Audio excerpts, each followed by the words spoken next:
Asyhadu an la ilaha illallah wa asyhadu anna Muhammadan abduhu wa rasuluh. Rabbi shrah li sadri wa yassir li amri wa hlul 'uqdatam min lisani yafqahu qawli. Alhamdulillah, segala puji hanya milik Allah semesta alam.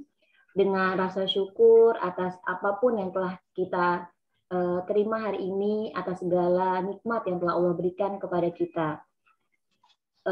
Jikalau air laut menjadi tinta untuk kita menuliskan segala nikmat yang telah Allah berikan kepada kita, mungkin tidak akan pernah cukup. Karena sebegitu banyaknya nikmat Allah hingga kita tidak bisa menghitungnya. Semoga kita bisa menjadi bagian dari hamba Allah yang senantiasa bersyukur atas segala nikmatnya. Terutama nikmat Islam, iman, dan ihsan. Sholawat serta salam tak lupa kita sambil sajikan kepada baginda Rasulullah Shallallahu Alaihi Wasallam, manusia mulia yang kita nantikan syafaatnya dan penantiannya. Semoga kita bisa terus istiqomah untuk meneladani sunnah-sunnahnya. Amin. Yang saya hormati kepada Kang Febri selaku pembicara kita hari ini, yang saya hormati PJ Sekolah, Bapak Mr. Agus, yang kami banggakan Bapak dan Ibu Guru, serta yang kami muliakan Bapak dan Ibu Wali Murid MIT Nurul Iman 2. Untuk mendapatkan keberkahan agenda kita hari ini, acara kita hari ini, mari sama-sama kita buka dengan mengucap basmalah. Bismillahirrahmanirrahim. Ya. Untuk menambah keberkahannya, lebih berkah lagi, mari sama-sama kita mendengarkan tilawah Quran dari Ustazah Ismi. Kepada Ustazah, kami persilakan. Baik, terima kasih Miss Vika. A'udzu billahi minasy syaithanir rajim. Bismillahirrahmanirrahim. Walaqad atayna Luqmanal hikmata an ishkur lillah. Wa man yashkur fa innama yashkuru li nafsihi.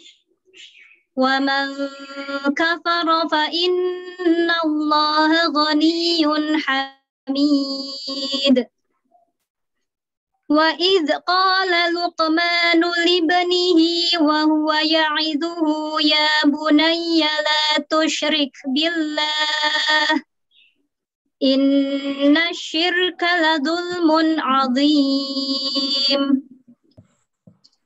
Wa wassaynal insana biwalidayhi hamalathu ummuhu wahnan ala wahnin wa fisaluhu fi 'amaini an ishkur li wa liwalidayk ilayyal masir.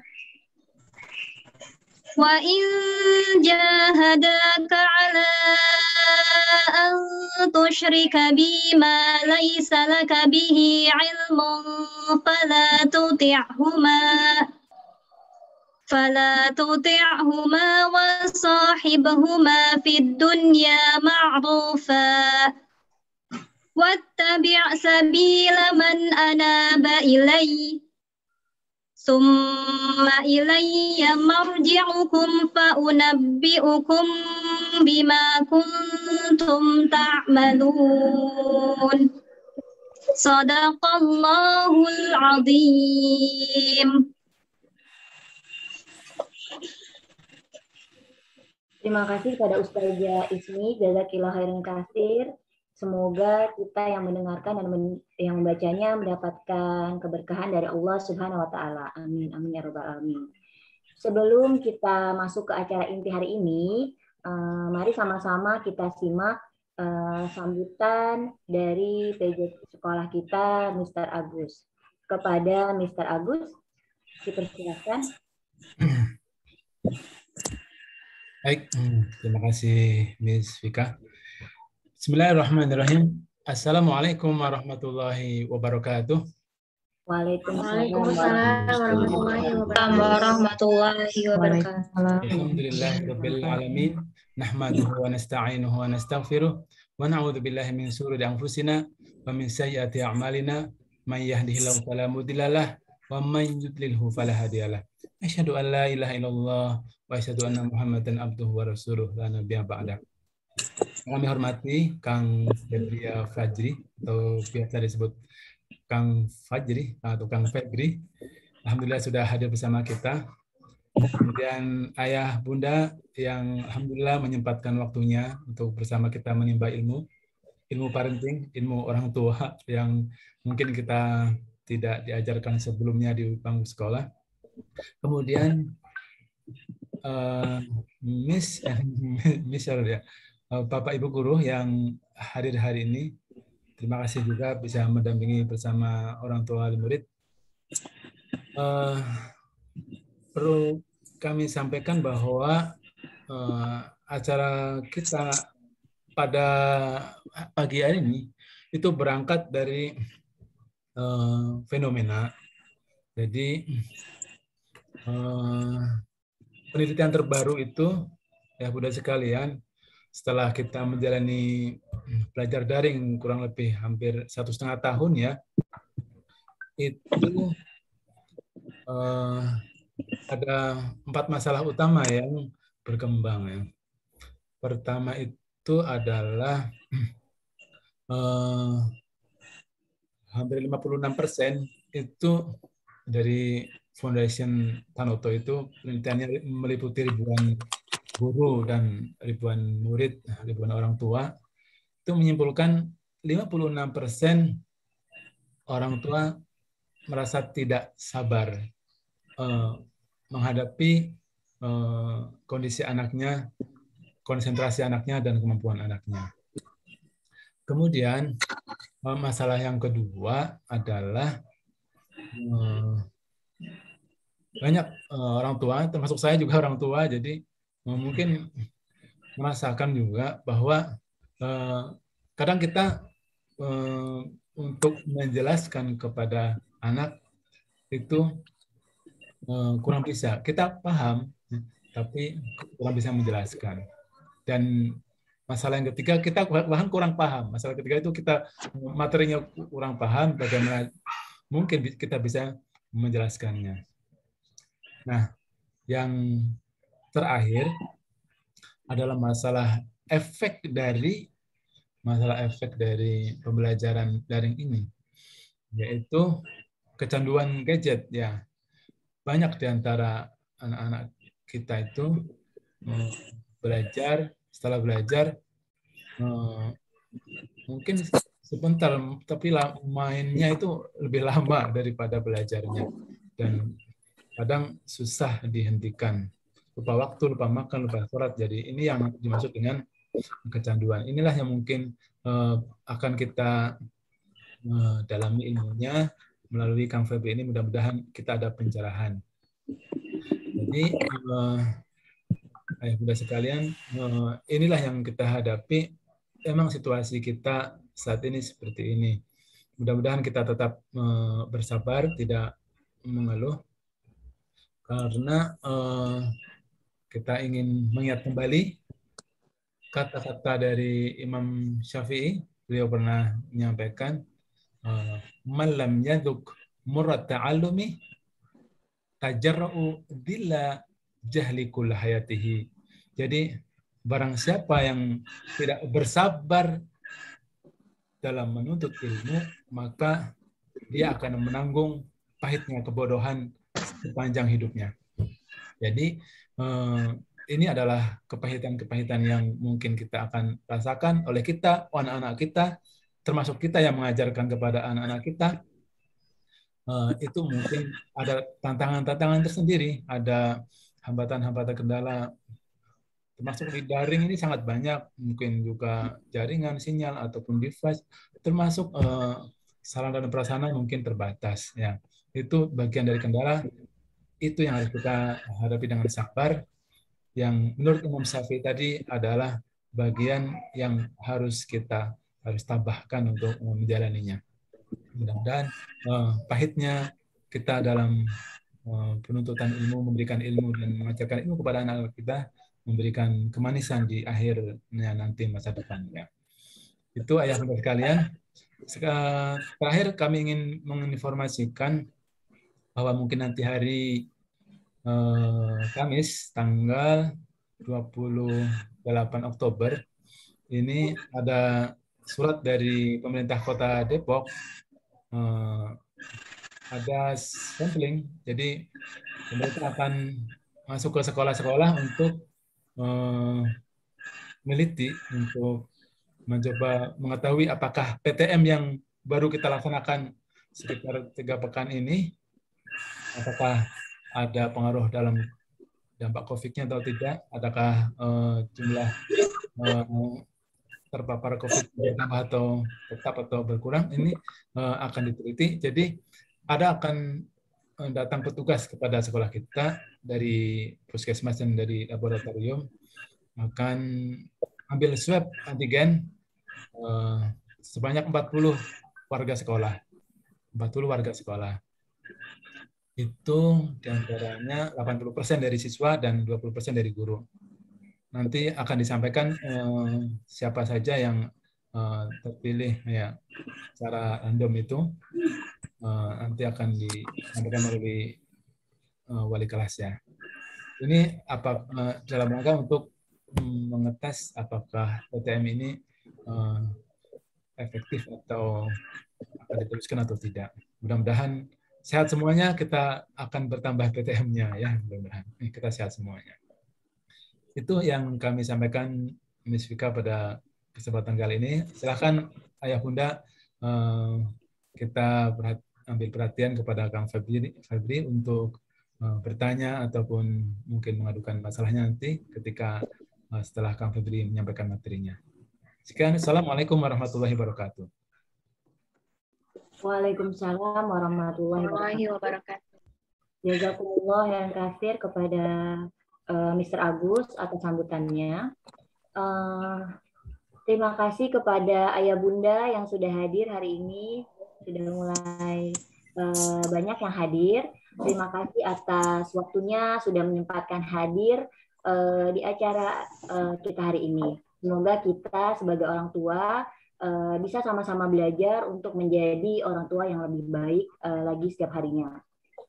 Nah, di masa pandemi ini emang menjadi tantangan banget ya bagi kita para orang tua itu dalam menghadapi anak-anak belajar di rumah. Ya kan ya Bunda ya, gimana? Pada mengalami kesulitan atau fun-fun aja? Pasti banyak ceritanya ya dari ayah bunda semua. Nah, banyak juga orang tua yang masih bingung, bahkan sampai kewalahan juga yang menemani anandanya belajar di rumah ya. Nah, untuk menjawab tantangan itu sama-sama kita akan belajar bersama seorang pembicara ya. Bersama Kang Febri sudah hadir, seorang trainer handal ya yang sudah memberikan trainingnya itu lebih dari 1 juta audiens. Kemudian selanjutnya Kang Febri juga penulis buku ya Kang Febri ya.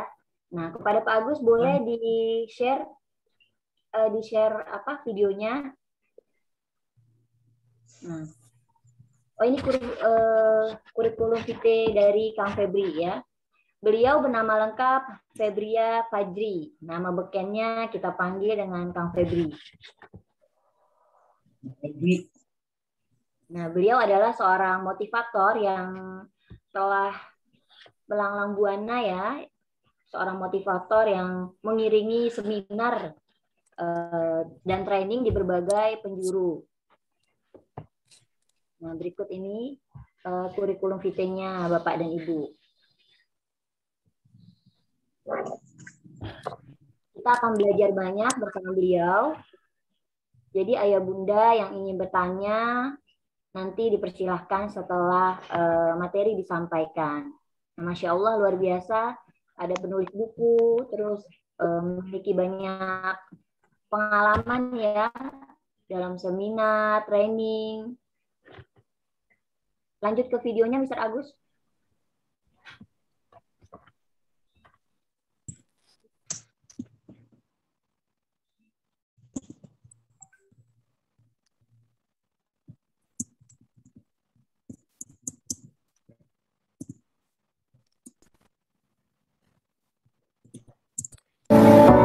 Spirit lead me where my trust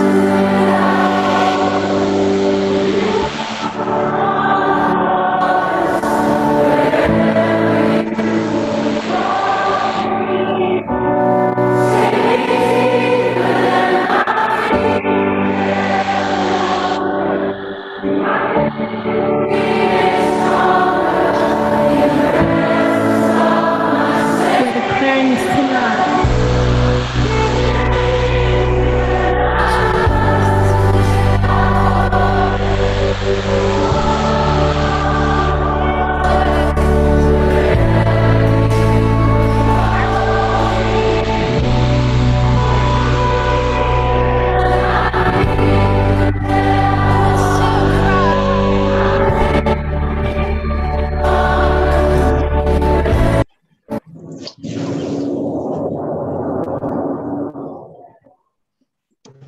Ya, bagaimana ya Bunda setelah melihat video singkat tadi, rasanya agak tertusuk ya. Kayaknya kita masih perlu banyak belajar supaya bisa menjadi ayah dan bunda yang dirindukan bagi anak-anak kita. Nah, selanjutnya tak perlu berpanjang lebar lagi.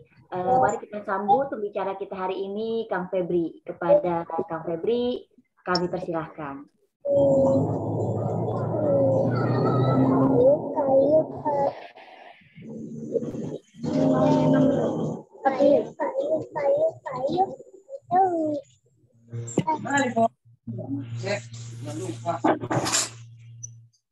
Baik, suara saya kedengaran nggak? Ya jelas, Kang Febri. Di saya jelas. Bagaimana di ayah Jelas bunda ya? yang lain, Bapak Ibu? Terdengar jelas, jelas. Alhamdulillah. Lagi ada. Alhamdulillah kedengeran.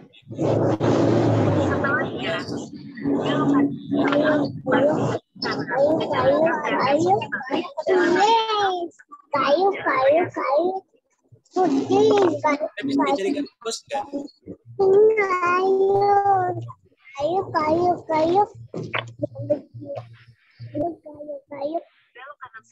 Nanti mohon dibantu juga untuk host yang ada di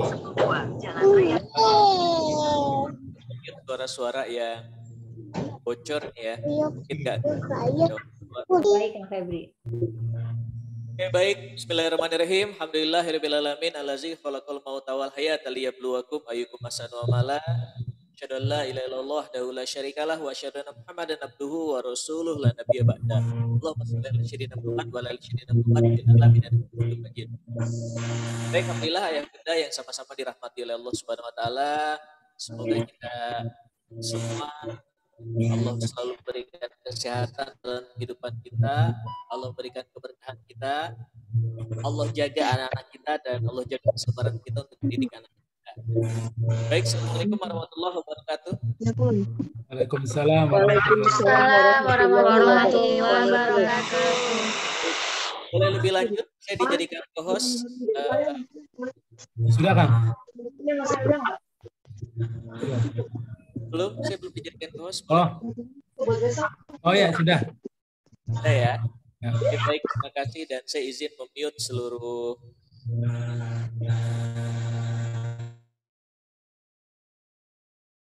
Oke.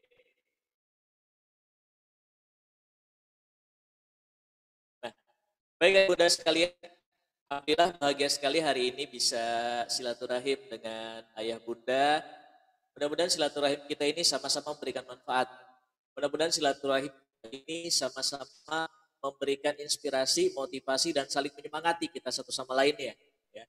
Memang perkara bagaimana kita mendampingi anak-anak kita ini bukan perkara yang baru ada sekarang, tapi dari dulu gitu ya. Apalagi semenjak pandemi ini luar biasa. Gitu. Data tadi sudah disampaikan oleh Ustaz Salih, gitu, bagaimana kondisi yang terjadi untuk orang tua, guru dan anak-anak ketika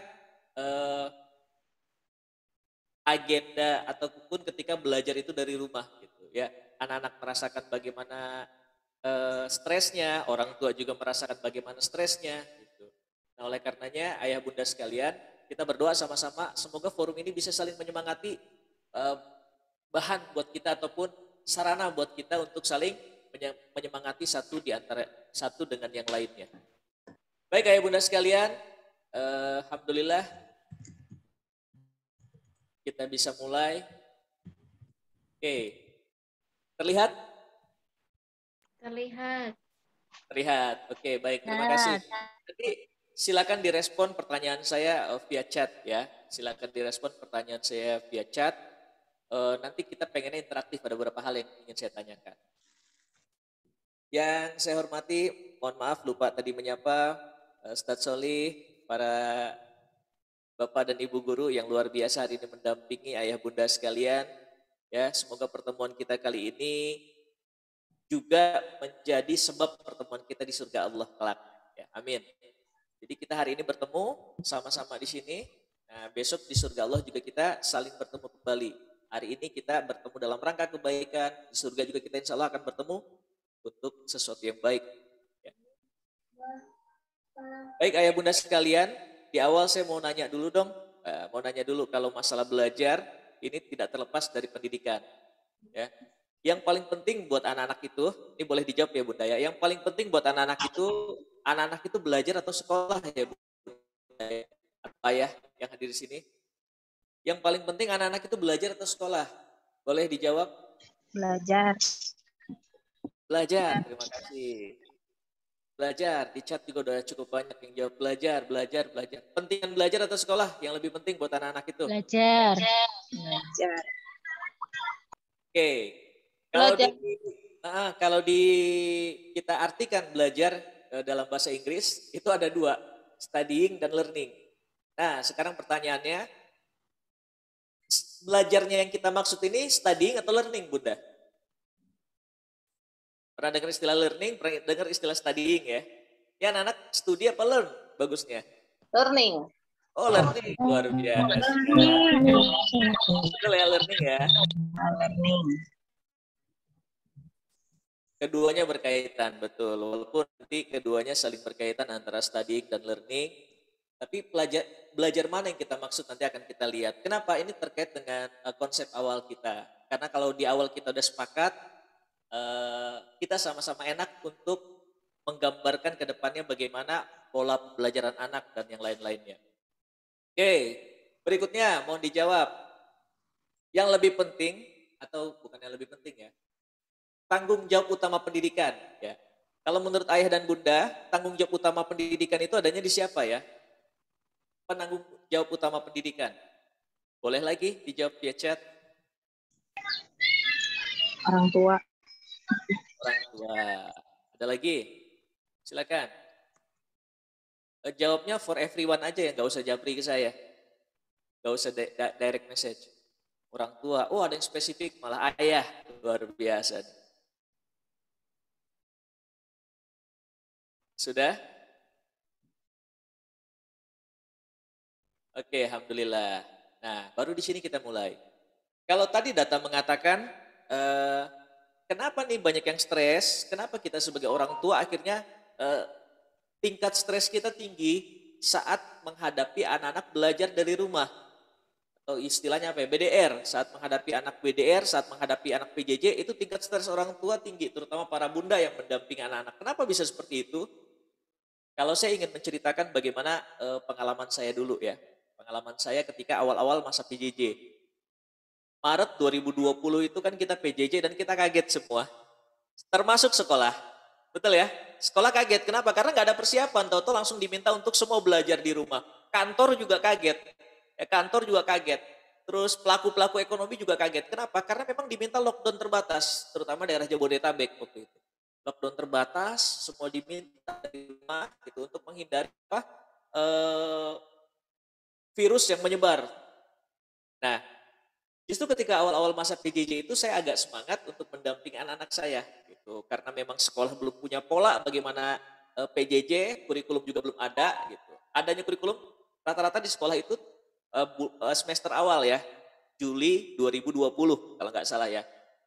Maret itu rata-rata sekolah semua pakai mode survival. Ya udahlah ini aja dulu gitu kan ya, karena belum siap gitu, belum siap dan belum dirapatkan.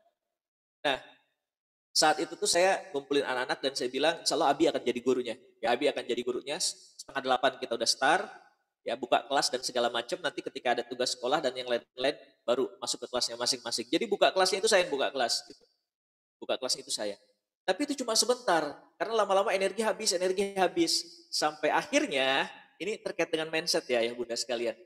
Sampai akhirnya terucap, terbersit dalam pikiran dan hati saya, capek banget PJJ ya, kira cuma sebentar. Dulu yang ada di bayangan kita kan lockdown sebentar, 2 minggu doang gitu kan ya, bener nggak? Lockdown sebentar, ternyata berlanjut. Akhirnya saya bilang capek banget, ya, capek banget ini, luar biasa saya bilang, ya ngajarin anak di rumah itu. Nah ketika saya bilang capek banget dan saya mengatakan ini semua gara-gara pandemi ini, semua gara-gara corona, disitulah saya langsung istighfar.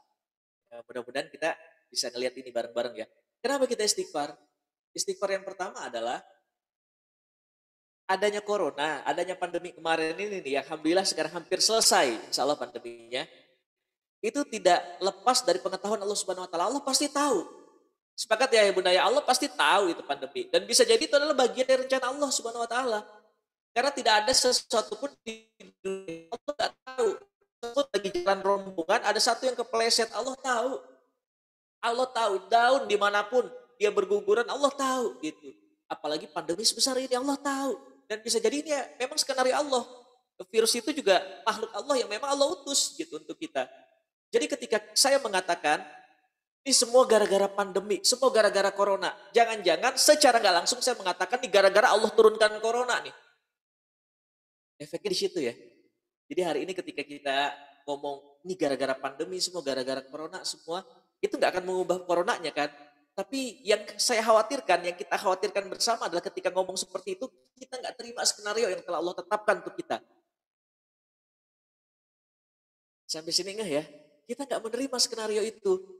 Dan saat kita nggak menerima skenario Allah Subhanahu Wa Taala, itulah yang akan membuat hidup kita jauh makin sulit.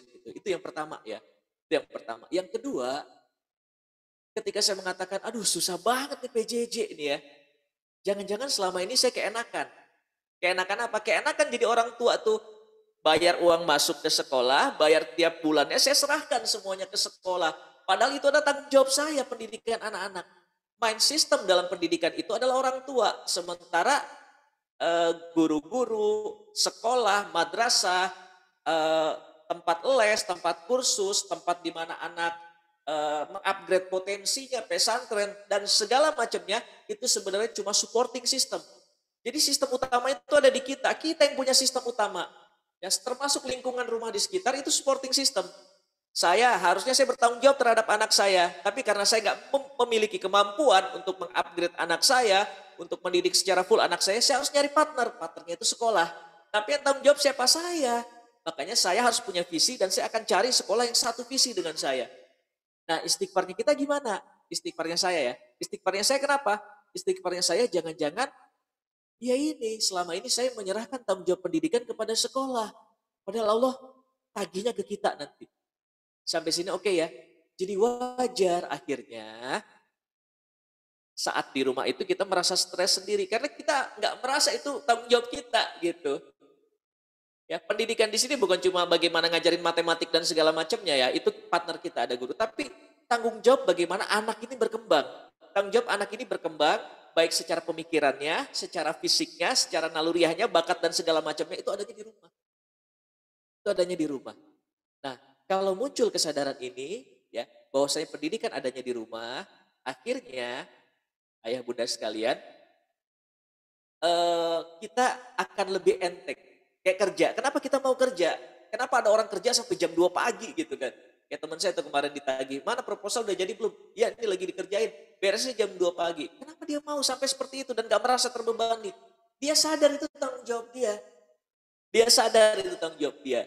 Nah kesadaran itu kita munculkan supaya beban itu sedikit demi sedikit hilang. Gitu dulu ya. Ya bunda ya, sampai sini mungkin sama-sama deal. Sama-sama oke. Kalau sama-sama oke, nanti kita lanjutkan ke bab berikutnya dan pertanyaan berikutnya. Oke, pertanyaan berikutnya boleh dijawab. Kita nyekolahin anak itu untuk apa, Bunda? Ayah, tujuan kita menyekolahkan anak itu untuk apa? Maaf, saya sambil minum. Untuk apa menyekolahkan anak itu? Kira-kira? Boleh dijawab via chat? Boleh langsung nyalakan mic dan lagi? Mendapatkan ilmu. Mendapatkan ilmu. Cerdas. Mengetahui ilmu baru. Bertambahnya ilmu. Bertambahnya ilmu. Kita sepakat ya. Jadi tujuan sekolah itu bertambahnya ilmu, bukan nilai yang besar. Sampai sini sepakat nggak? Ada yang tujuan anak nyekolahin itu agar dapat ranking bagus? Enggak penting ranking itu. Wah, Masya Allah. Hari ini zaman udah berubah ya. Kalau dulu kita dipaksa ranking, benar nggak? Kalau dulu yang dipaksa di kita apa? Ranking kan? Iya nggak sih Ayah Bunda? Iya benar. Salah. Iya. Zaman kita dulu, kita satu zaman nggak? Takutnya beda zaman gitu. Nah, ya. Zaman kita dulu yang dikejar sama orang tua kita, zaman kita dulu yang di-push sama orang tua kita, nilainya berapa? Gitu kan. Lihat rapotnya berapa. Kebanggaan orang tua itu hanya dari sisi rapot. Ya, jadi orang tua membanggakan anak itu dari sisi nilai, dari sisi rapot, dan prestasi-prestasi akademik lainnya. Akhirnya ada anak-anak yang ketika rapotnya jelek, biasa aja rapotnya, nilainya juga biasa aja, nggak merasa diri dia diterima dan dihargai. Ya nggak? Itu efeknya nanti masalah karakter. Nah, oleh karenanya mindset ini, ya kenapa saya di awal berpikir masalah mindset Ayah Bunda sekalian, karena dari mindset inilah kita bertindak. Ya, orang yang nggak mengatakan nilai itu nggak terlalu penting, tapi yang penting adalah proses buat anak-anak. Nilai bagus itu nilai bagus itu oke, baik. Bagaimana prosesnya? Kalau dulu kita orang tua nggak ngelihat prosesnya kita. Kalau ini saya berkaca zaman dulu aja ya, zaman saya lah gitu. Orang tua nggak ngelihat bagaimana prosesnya kita, yang orang tua lihat nilainya, orang tua banggakan, termasuk juga guru majang anak-anak yang nilainya bagus itu di depan gitu, tanpa ngelihat prosesnya, tanpa mengapresiasi prosesnya. Mohon maaf gitu. Kalau guru mengapresiasi proses tuh kayak gini nih. Nah, alhamdulillah nih Febri. Ini sekarang alhamdulillah nih, walaupun nilai saya bukan yang paling tinggi, tapi ada pujian dari guru.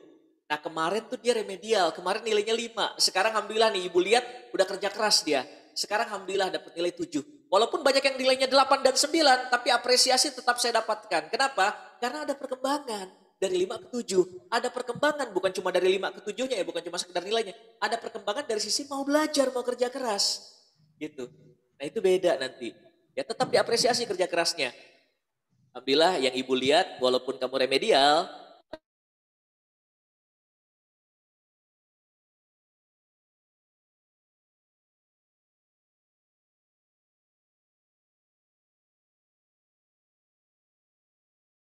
nah, mindset itu yang perlu kita, dan kepada diri kita juga. Gitu. Kalau mindset itu sudah tertanamkan, udah luar biasa. Makanya alhamdulillah akhirnya yang kita pikirkan sama ya, bahwasanya anak-anak itu sekolah untuk apa? Agar anak-anak sekolah mendapatkan keilmuan, agar anak-anak sekolah bertambah ilmunya.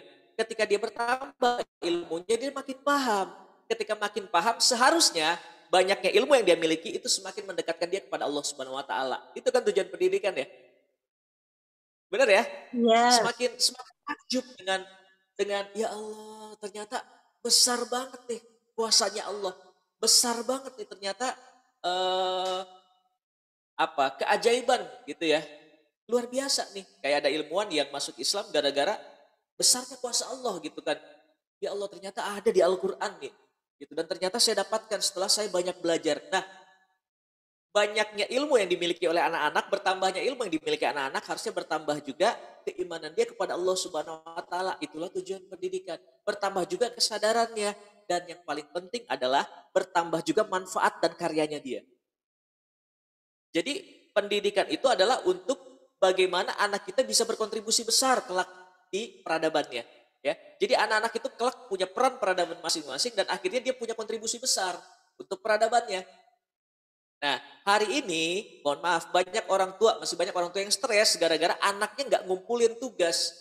Akhirnya apa? Dia yang ngerjain. Pernah dengar orang tua ngerjain tugas anaknya? Terus saya tanya, kenapa Bu harus dikerjain? Itu kan tugas anak. Jadi kalau nggak saya kerjain, Anaknya nggak dapat nilai dong, ujung-ujungnya nilai. Seberapa penting nilai dibandingkan dengan karakter anak? Ya makanya mindset pendidikan kita ya, yang saya tawarkan nih untuk kita bahas hari ini, pendidikan itu, belajarnya kita di rumah itu bukan cuma sekedar bagaimana belajar untuk anak-anak tadi bisa mengerjakan soal-soal dan berhasil mendapatkan nilai, tapi belajarnya anak-anak itu adalah termasuk yang paling penting adalah bertambahnya, ya kan, perilaku baik anak, bertambahnya karakter positif dalam diri anak. Sepakat ya? Sepakat, insyaallah ya. Kenapa itu yang perlu kita tanamkan? Karena ini terkait dengan masa depannya. Masa depan anak-anak itu tidak semata-mata ditentukan oleh nilai. Bahkan kalau kita lihat bagaimana penelitian-penelitian dan hasil studi yang dilakukan para psikolog, dan termasuk salah satu yang cukup terkenal adalah Thomas J. Stanley. Nah, boleh dilihat tuh nanti. Hasil studi Thomas J. Stanley, peringkat 1 sampai dengan 10 ya. Peringkat 1 sampai dengan 10 yang dibutuhkan orang untuk sukses adalah tidak ada yang berkaitan dengan IQ dan tidak ada yang berkaitan dengan nilai. Semuanya rata-rata berkaitan dengan karakter. Kejujuran, disiplin, tanggung jawab, mau bekerja keras dibandingkan dengan orang-orang di sekitarnya. Mendapatkan dukungan dari orang-orang yang dia cintai. Yang berikutnya apa? Ada life skill-nya juga, komunikasi yang bagus, gitu, memiliki jiwa kepemimpinan. Yang kayak gitu yang ditumbuhkan. Itu karena kalau orang mau berjuang, orang disiplin, orang yang bertanggung jawab dengan kehidupannya sendiri, gitu ya, insya Allah nanti akan survive dalam kehidupannya. Orang mau fight kan, dia mau fight, disiplin, tanggung jawab dengan hidupnya, insya Allah dia akan survive. Itu yang kita tanamkan sekarang. Nah, hari ini rumah punya peluang besar untuk menanamkan mindset itu. Ya, sampai sini oke ya. Nah, mindset pendidikan ini yang mudah-mudahan bisa kita tanamkan pada anak-anak kita. Semoga ke depan anak-anak kita merasakan dan mendapatkan kenyamanan dalam proses pendidikan. Oke, baik, sedikit saya ulang ya. Yang pertama, kita tanamkan kepada anak-anak kita bahwasanya yang lebih penting itu proses, bukan hasil akhir. Karena yang Allah tuntut dari kita itu adalah bagaimana kita berjuang, bukan bagaimana hasilnya. Sepakat ya? Kalau di Al-Quran itu kan ada tuh satu ayat yang mengatakan wa qul i'malu fasayarallahu amalakum wa rasuluhu wal mu'minun fasaturaduna ila alimil ghaibi wasyahadah fayunabbiukum bima kuntum ta'malun. Jadi yang Allah lihat itu adalah amal, bukan hasil dari amalan tersebut. Ya, bukan hasilnya apa. Yang kita lihat itu adalah anak mau belajar, mau kerja keras, mau totalitas, apapun hasil nilainya nggak ada masalah. Nggak ada masalah. Ya, ngapalin nih. Ini kita lihat nih. Oh ya Allah, luar biasa ya nak ya, kamu minimal 2 jam ya kamu agendakan untuk bersama Quran, baik itu tilawah, ziyadah ataupun murojaah. Ini luar biasa nak, gitu kan ya. 2 jam itu waktu yang cukup lama dan itu komitmen anaknya, apalagi untuk ziyadah misalnya untuk menambah hafalan. Dia itu sampai dengan 1 jam mengagendakan waktu khusus untuk hafalin. Dan ternyata dia adalah orang yang hafalannya paling dikit di antara yang lainnya, nggak apa-apa. Nah, kita support lagi gimana caranya supaya tambah waktunya nak, masih punya kesempatan nggak, masih punya waktu luang nggak, tambah lagi nak waktunya. Itu proses, itu kerja keras dan kita hargai. Ya, makanya dari kecil itu ketika di PAUD juga saya sampaikan kepada para orang tua yang punya anak-anak di PAUD. Jadi ketika anak nyampein gambar ke kita, bunda ini gambar aku bunda, keren nggak? Ya, rata-rata bunda kan akan menjawab, keren banget nak, bagus banget, selesai sampai situ. Yang kita hargai hasil akhirnya, tapi tambahkan, alhamdulillah keren banget, bagus bunda senang. Pasti kamu ngerjainnya kerja keras ya, pasti kamu kerja keras ya ngerjain ini. Alhamdulillah bunda senang dengan kerja keras kamu, kerja kerasnya diapresiasi. Ini pasti ngerjainnya kerja keras banget nih, ini pasti kamu ngerjainnya detail banget, konsentrasi banget. Nah itu yang dihargai. Gitu ya. Nah, jadi saat kita berhasil menghargai prosesnya, maka anak pun tidak terbebani dengan hasil akhir. Kalau dulu saya terus terang kenapa agak terbebani dengan hasil akhir ketika ranking saya turun gitu kan. Karena yang dilihat itu, yang dilihat oleh teman-teman, yang dilihat oleh guru, yang dilihat oleh orang tua dan sekitarnya itu. Makanya kita melakukan segala cara ya. Terus terang kita melakukan segala cara agar apa? Agar kita mendapatkan nilai yang bagus. Salah satunya dengan cara mencontek gitu. Nah, mindset itu tertanam gitu kan ya. Mindset siapa yang lebih baik, mindset siapa yang paling duluan, paling hebat itu tertanam dalam diri kita. Akhirnya kita lihat nih, ya generasi kita dan di atasnya itu di kehidupan sehari-hari juga kayak gitu. Yang penting mah duluan, walaupun nyerobot orang nggak apa-apa. Antrian kan kayak gitu, bukan proses yang dihargai. Yang penting bisa duluan. Lampu merah ditabrak, kenapa? Yang penting bisa sampai dengan Yang penting bisa cepet nyampe gitu. Karena pola pendidikan yang tertanam, ya bisa jadi itu. Siapa cepat, dia yang hebat gitu. Yang paling banyak dia yang menang. Terus apa yang paling besar dia yang oke gitu. Akhirnya itu. Dan di antara kita diajarkan itu apa? Kompetisi. Tuh si itu tuh jauh lebih hebat, tuh si itu tuh keren banget, tuh si itu nilainya 10. Akhirnya kita berkompetisi. Padahal zaman sekarang zaman kolaborasi. Bukan harusnya kamu lebih hebat dari dia nak. Bukan itu yang kita tanamkan. Tapi lihat apa yang menjadi keunggulanmu nak. Lihat yang apa jadi keunggulan dia. Bisakah kamu ciptakan kolaborasi dari dua keunggulan itu? Itu akan menjadikan kamu dan dia jadi tim hebat. Akan itu yang kita ini kan sekarang ya. Film-film aja sekarang udah gak musim film Spider-Man sendiri, Superman sendiri. Tapi sekarang Avengers musimnya. Kolaborasi gitu. Kolaborasi untuk menyelamatkan dunia. Avengers kan sekarang banyak tim gitu. Tim. Bahkan di saya punya potensi apa, dia punya potensi apa, dia punya aset apa, kita kolaborasi. Yang dilakukan sekarang kan gitu, Gojek kayak gitu, kolaborasi sistem, ya Anda punya kendaraan, ya kita kolaborasi gitu. Dia nggak harus punya aset banyak terkait dengan kendaraan, tapi dia bisa berkolaborasi dengan orang-orang yang mau bekerja sama dengan sistemnya dia. Ya, kolaborasi gitu. Saya punya produk, terus udah gitu dia jago marketing, ya silakan jadi reseller. Gitu, silakan jadi reseller. Saya punya tanah, kamu punya bibit bagus. Ada orang yang jago ngurus masalah tanaman, kolaborasi. Nah, kolaborasi, ya. Mindset ini penting. Ya, mindset ini penting kita tanamkan kepada anak-anak kita. Karena mindset ini akan jadi karakter. Nah, sementara tadi karakter yang saya sampaikan tadi, karakter itu adalah hal yang sangat urgent untuk pendidikan masa depan anak-anak, gitu ya. Untuk masa depan anak-anak. Di pendidikan karakter. Kalau kita sudah mengatakan yang penting karakter anak-anak bagus gitu, maka kesampingkan dulu hasil akhir. Sekali lagi kesampingkan dulu hasil akhir, kesampingkan dulu yang namanya ujung itu apa ya? Hasil ya. Tapi lihat bagaimana prosesnya, lihat bagaimana perjuangannya, lihat bagaimana kedisiplinan dia, lihat bagaimana tanggung jawabnya. Nah, itu dulu yang kita cacah tuh. Saya kemarin ngisi anak-anak SMA, SMP, challenge-nya cuma 3 buat saya. Yang pertama adalah tanggung jawab. Ya kalau udah muncul rasa tanggung jawab dalam diri kamu itu, insya Allah kamu akan melakukan banyak hal untuk diri kamu sendiri. Kamu udah sadar akan tanggung jawab kamu secara pribadi. Yang kedua, disiplin. Nah ketika kamu disiplin, ya udah muncul jiwa tanggung jawab, udah disiplin, mau menjalankan sesuatu itu dengan kedisiplinan yang tinggi, insya Allah. Dan yang terakhir itu adalah ya memiliki semangat juang atau fight gitu kan ya, nggak gampang menyerah. 3 hal itu aja dijalankan, insya Allah. Nggak masalah berapapun nilainya sekarang. Ya bahkan nilai itu akan terdongkrak ketika kamu sadar sekolah itu tanggung jawab kamu, bukan tanggung jawab orang tua. Kamu disiplin untuk belajar dan kamu akan fight untuk sesuatu yang kamu perjuangkan. Nah, mindset itu kita tanamkan. Ya, sampai sini oke ya ayah bunda sekalian ya. Oke. Nah, yang berikutnya apa setelah mindset ini kita tanamkan? Ya kita harus paham juga terkait dengan anak-anak kita. Ya. Kalau kita ibaratkan anak itu kan, kalau boleh saya mengibaratkan ya, anak itu ibaratnya tuh bibit tanaman yang Allah berikan kepada kita. Bibit tanaman yang apa? Bibit tanaman yang Allah kasih kualitasnya kualitas super, kualitas unggul atau premium. Ini bibit premium yang Allah kasih pada kita. Jadi masing-masing anak yang lahir itu semuanya sudah diseleksi oleh Allah Subhanahu wa taala. Itu adalah kualitas terbaik. Kualitas terbaik.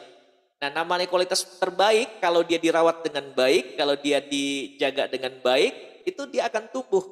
Tumbuh dengan baik juga, menghasilkan buah-buah terbaik juga. Termasuk anak-anak kita. Yakin gak kalau anak-anak kita bagaimanapun keadaannya dia adalah ciptaan terbaik dari Allah Subhanahu wa taala? Yakin ya? Dan pasti punya potensi dalam diri anak tersebut. Nah, kalau kita tahu itu adalah anak dengan kualitas terbaik ataupun bibit ya yang hari ini kita dapatkan itu bibit dengan kualitas terbaik, maka tugas kita cuma satu, fokus dengan bibit tersebut. Sekali lagi ya ayah bunda, tugas kita cuma satu, fokus dengan bibit yang kita miliki. Kalau kita sadar bahwasanya anak kita adalah bibit terbaik, kita akan fokus dengan bibit kita tanpa melihat bibit orang. Karena bibit orang akan berbeda. Jangankan dengan bibit orang, dengan bibit saudaranya sendiri aja akan berbeda. Kita dianugerahi 3 anak gitu kan. Masing-masing anak itu kan punya potensi yang berbeda. Bibitnya itu berbeda kalau bahasanya saya. Yang satu ada anak yang atau 3 orang tua. Ada orang tua yang diberikan bibit jagung unggul oleh Allah. Ada orang tua yang diberikan bibit alpukat oleh Allah Subhanahu wa taala dan ada orang yang diberikan bibit durian oleh Allah Subhanahu wa taala. Nanti akan berbeda, tumbuhnya juga akan berbeda. Ya kalau saya punya bibit alpukat ketika ngeliat bibit jagung, ya Allah enak banget. Baru sekian bulan udah tinggi banget, udah berbuah gitu. Ya kan? Kita pasti akan iri ngelihatnya ketika kita nggak menyadari kalau anak kita juga bibit unggul. Tapi kalau kita menyadari ya nggak apa-apa, di jagung wajar. Saya juga alpukat, kalau saya rawat bentar lagi juga ini akan berbuah. Durian yang lebih lama nggak masalah, tapi ketika anak saya berbuah wangi, harum, enak, lezat gitu. Nah itulah yang harus kita sadari. Atau kalau dalam sekolahnya para binatang gitu di hutan, antara tupai, bebek dengan elang itu akan berbeda. Elang suruh berenang ya kalah sama bebek. Ya kan bebek suruh manjat atau suruh berlompat seperti tupai di pohon patah kaki. Ya, monyet suruh manjat nggak apa-apa. Tupai suruh lompat dari satu pohon ke pohon itu kebiasaan dia dan si besar berikan dari elang terbang. Berenang. Ya, oleh karenanya nggak fair kita mengukur anak itu hanya dari satu sisi. Ya, kenapa mindset kita menjadikan anak ini bibit supaya ini tidak ada lagi orang tua yang akhirnya melihat dan membandingkan anak dengan yang lainnya. Saya baru aja bikin konten di Instagram saya, boleh dilihat. 1 menit sih kontennya ya, jadi potongan-potongan video itu. Saya berani mengatakan saat orang tua membandingkan anak dia dengan anak yang lainnya itu adalah bentuk kufur nikmat. Soalnya kalau persepsi saya gini, anak itu kan anugerah. Anak itu anugerah terbesar yang gak kita sangka-sangka, toto dikasih aja sama Allah Subhanahu wa taala. Nah, bayangkan kalau kita dapat door prize, terus itu kita yang dikasih, ya kan, karena nggak semua orang dapat door prize, dapat anak gitu ya. Nggak semua pasangan yang sudah menikah itu diberikan keturunan. Nah kita dikasih nih, door prize-nya dikasih sama Allah. Pas kita buka, wah Masya Allah, Alhamdulillah kita dapat rice cooker misalnya. Tapi ada di sebelah kita yang dapat TV besar. Terus kita iri, enak banget dia dapat TV. Kita nggak mensyukuri rice cooker kita, berarti kita kufur nikmat itu. Iya nggak sih? Kita kan door prize-nya gratis. Iya nggak ya bunda? Tapi kenapa kita harus ngeliat TV yang didapatkan orang lain? Anak yang luar biasa yang lain. Jangan-jangan ya, saya nebaknya gitu. Saya berasumsinya gitu, jangan-jangan saat kita sering membandingkan anak kita dengan yang lainnya, itu adalah bentuk kufur nikmat kita kepada Allah Subhanahu wa taala. Ya Allah, dia kok dikasih anak gampang banget ngapalin Qur'annya. Dia kok dikasih anak begini gitu kan ya. Nah saat muncul itu dalam diri kita, kok dikasih anak IQ-nya besar banget atau IQ-nya tinggi banget, cerdas banget anaknya. Saat kita bilang seperti itu, jangan-jangan bisa jadi bukan karena anak dia yang hebat atau anak tetangga yang hebat, tapi bisa jadi karena tetangga tadi benar-benar ngerawat bibit tersebut dengan bagus, sementara kita abaikan bibit kita. Kita abaikan bibit kita nggak berkembang dan tumbuh. Ya kita lihat bibit orang lain, terus kita iri dengan bibit orang lain. Nah padahal kita punya bibit sendiri. Ya. Jangan sampai kita membandingkan anak kita dengan yang lainnya. Terus gimana caranya? Nah kalau mau adalah bandingkan anak kita dengan dia sendiri gitu. Maksudnya apa bandingkan anak kita dengan? Bandingkan diri dia yang sekarang dengan diri dia yang dulu. Itu akan kelihatan bagaimana progres pendidikan. Makanya kita punya portofolio. Ya kalau rapot itu kan ada portofolionya. Akan kelihatan tuh perkembangan anak. Contoh, anak saya pertama kali masuk sekolah itu makannya masih pakai tangan kiri, masih sambil lari-lari gitu kan ya, nggak baca doa lagi. Ya alhamdulillah nih sekarang udah kelas 2, makannya udah duduk, udah pakai tangan kanan dan sebelum makan berdoa, adabnya udah baik sekali dan makannya teratur. Itu progres bukan? Progres artinya ada perkembangan. Oh ini loh, bahkan iya kalau kita punya pendidikan biasa yang nanti apa yang kita lakukan? Dia belum mandiri ya udah kelas 5 SD ya. Kok dia masih apa-apa bunda, buku aku mana bunda? Berarti ada yang salah nih dalam proses pendidikan yang kemarin nih. Nah, berarti bikin program gimana caranya dia bertanggung barang dia dulu. Bikin program 6 bulan atau 3 bulan ke depan berhasil apa enggak program kita itu akan kelihatan nanti. Jadi kita mujinya anak itu akan enak. Alhamdulillah, Bunda seneng loh dengan kamu sekarang. Ya kan? Seperti yang Bunda bilang kan kalau kamu mau aware dengan barang-barang kamu, ini saya lagi ngobrol sama anak misalnya. Kalau kamu mau aware dengan barang-barang kamu, maka enak. Nyarinya nggak susah lagi kan? Nggak harus nanya-nanya dan teriak-teriak, Bunda celana aku mana? Gitu. Iya Bu, gitu. Jadi kita berikan apresiasi. Tuh, alhamdulillah kan, nih Bunda senang dengan kamu yang sekarang. Jadi bukan bahasanya, kakak kamu tuh waktu kelas 5 SD tuh rapi, gak pernah nanya-nanya barang kayak gini, udah mandiri. Kok kamu masih kayak gini? Bukan itu. Ya, ada orang yang mengatakan membandingkan anak dengan yang lain itu akan menjadi sumber motivasi. Tapi pada kenyataannya enggak. Pada kenyataannya bukan menjadi sumber motivasi. Contoh gini nih, bahasa motivasi membandingkan anak itu ya, yang biasa dilakukan oleh orang. Ayo dong, kamu juga bisa. Kan umur kamu sama dia. Ya kan, kalau dia bisa pasti kamu juga bisa. Kasih makannya juga sama. Ayo dong, kakak kamu di kelas 5 bisa seperti itu, masa kamu gak bisa? Ya kan, kan sama lahirnya dari bunda juga. Padahal potensinya beda. Potensinya beda. Nah, kalau kita mau tadi mengibaratkan anak ini sebagai bibit, maka kita akan mau melihat potensinya tadi. Ya kalau potensinya jagung ya gak usah kita garap seperti kita menggarap alpukat gitu ya, atau menggarap seperti menggarap durian. Ya kita akan garap dia sebagai jagung unggulan. Bagaimana caranya dijaga dengan kualitas baik. Kalau potensi dia berbicara, punya potensi public speaking yang bagus, maka dia fasilitasi. Tapi logical matematikalnya jelek, matematiknya jelek gitu. Kalau dulu bahasa mama dulu, ya Allah matematik kok dapat nilai 3, gimana masa depanmu nak gitu. Dulu kan kesannya orang yang jago matematik itu masa depannya bagus ya. Ya, alhamdulillah tuh. Saya aja biasa aja. Matematik saya tuh insya Allah jarang dapat 7 tuh. 8, 9, 8, 9. Biologi saya juga jarang 7. 6, 5 gitu. Tapi karena matematiknya bagus jadi masih ada sesuatu yang dulu jadi bahan pujian lah. Bahkan saya pernah dikirim lomba lomba cerdas cermat, bukan cerdas cermat, lomba bidang studi. Nah bidang studinya saya matematik. Karena memang saya unggulnya di logical mathematical aja. Kalau sekarang hasil assessment yang kemarin saya sampaikan, Kang Febri kok jadi motivator padahal potensi Kang Febri itu logical mathematical sampai dengan 25%. Potensi bicara saya itu 1%.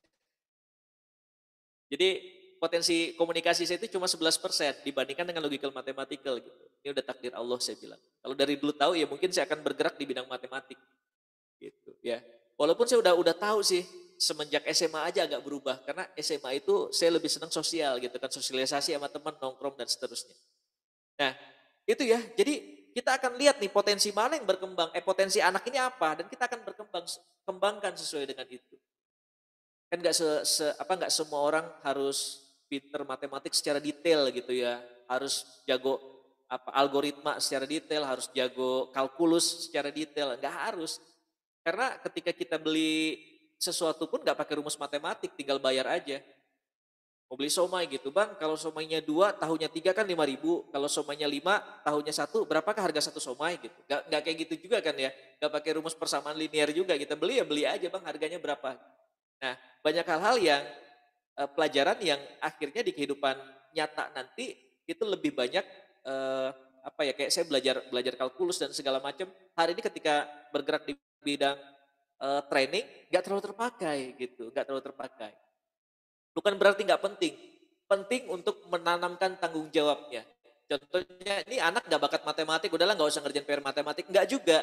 Tapi penting untuk menanamkan tanggung jawabnya dia. Dia ada tanggung jawab, berapapun nilainya nggak ada masalah. Tapi tanggung jawab dia, kerja keras dia, mau mengupayakan itu yang paling penting. Itu yang paling penting. Ya. Nah, ketika kita tahu ini adalah bibit unggulan, kita akan mencoba untuk ngulik potensinya. Apalagi ada yang kelas 4, kelas 5, kelas 6 SD, bakat-bakat itu mulai terlihat biasanya di usia 10 tahun ke atas. Ya, di 12 tahun kita akan kelihatan tuh mana potensi bakatnya. Jadi ketika kita ngelihat potensi bakatnya dan saat kita tahu, maka kita akan coba kembangkan. Wah ini nih, ternyata ini adalah bibit jagung nih. Wah berarti jadi jagung aja gitu. Kita akan kelihatan tuh potensinya. Ya Allah ternyata selama ini ketika sudah dirawat, ternyata ini bukan bebek elang. Nah udah mulai kelihatan potensinya. Jangan paksakan lagi berenang, suruh terbang. Terbang. Supaya apa? Supaya melejit. Ya Allah ternyata dilus-lus selama ini kirain kucing, ternyata singa. Jangan suruh mengeong, suruh mengaum. Saat kita sadari, kita nggak apa-apa.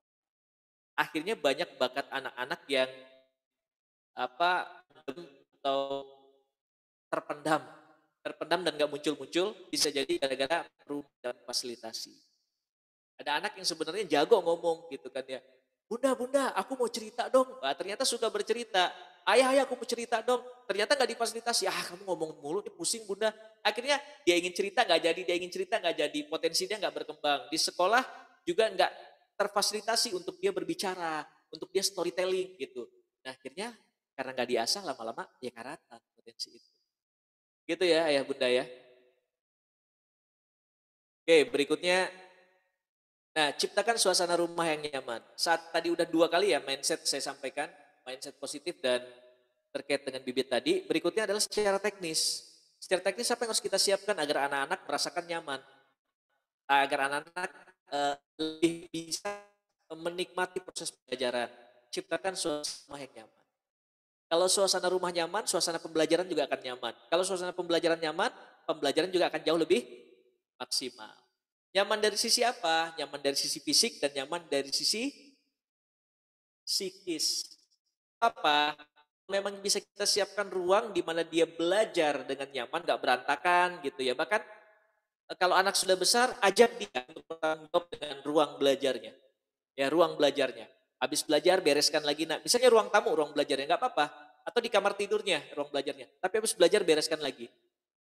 Enak ya kalau belajar itu bersih, ruang itu wangi, adem, nyaman gitu. Enak ya, semaksimal yang kita bisa. Ya pasang AC nggak harus seperti itu. Tapi semaksimal yang kita bisa, rapihannya. Kita seperti apa sih? Yang anak juga kayak gitu. Kalau kita nunggu seorang, kita nyaman di ruangan apa? Kalau kita sedang konsentrasi, kita nyaman di ruangan seperti apa? Bayangin kalau anak visual lagi belajar, terus udah gitu di depan banyak sampah gitu kan, terus depan berantakan, ini anak visualnya akan keganggu. Aduh ya Allah gitu, gimana mau konsentrasi? Apalagi dia adalah tipe orang yang bukan cuma visual, tapi tipe orang yang nyaman dengan sesuatu yang sifatnya ada pada tempatnya. Ada tipe orang kayak gitu ya. Beda masih kalau saya mah cuek, nah udah nggak apa-apa gitu. Ada anduk jembreng di mana kelihatan, aduh. Nah itu ciptakan suasana itu. Tidak harus kita, tapi ajak anak-anaknya bareng-bareng. Ya ajak anaknya bareng-bareng. Kamu mau belajar jam berapa? Jam 7 aku masuk gitu kan. Oke jam 7 masuk. Gimana jam 7 kamu menyiapkan diri kamu, udah mandi, udah makan, udah sholat duha, ya, siapkan ruang belajar supaya enak. Nah, kalau masih kecil, masih kelas 1 ya dibantu gitu. Yang bisa dia siapkan apa? Untuk sementara dia bisa nyiapkan seragamnya sendiri, dia akan pakai seragamnya sendiri, dia akan tahu alat tulisnya di mana, kita siapkan ruangan. Gitu. Ya.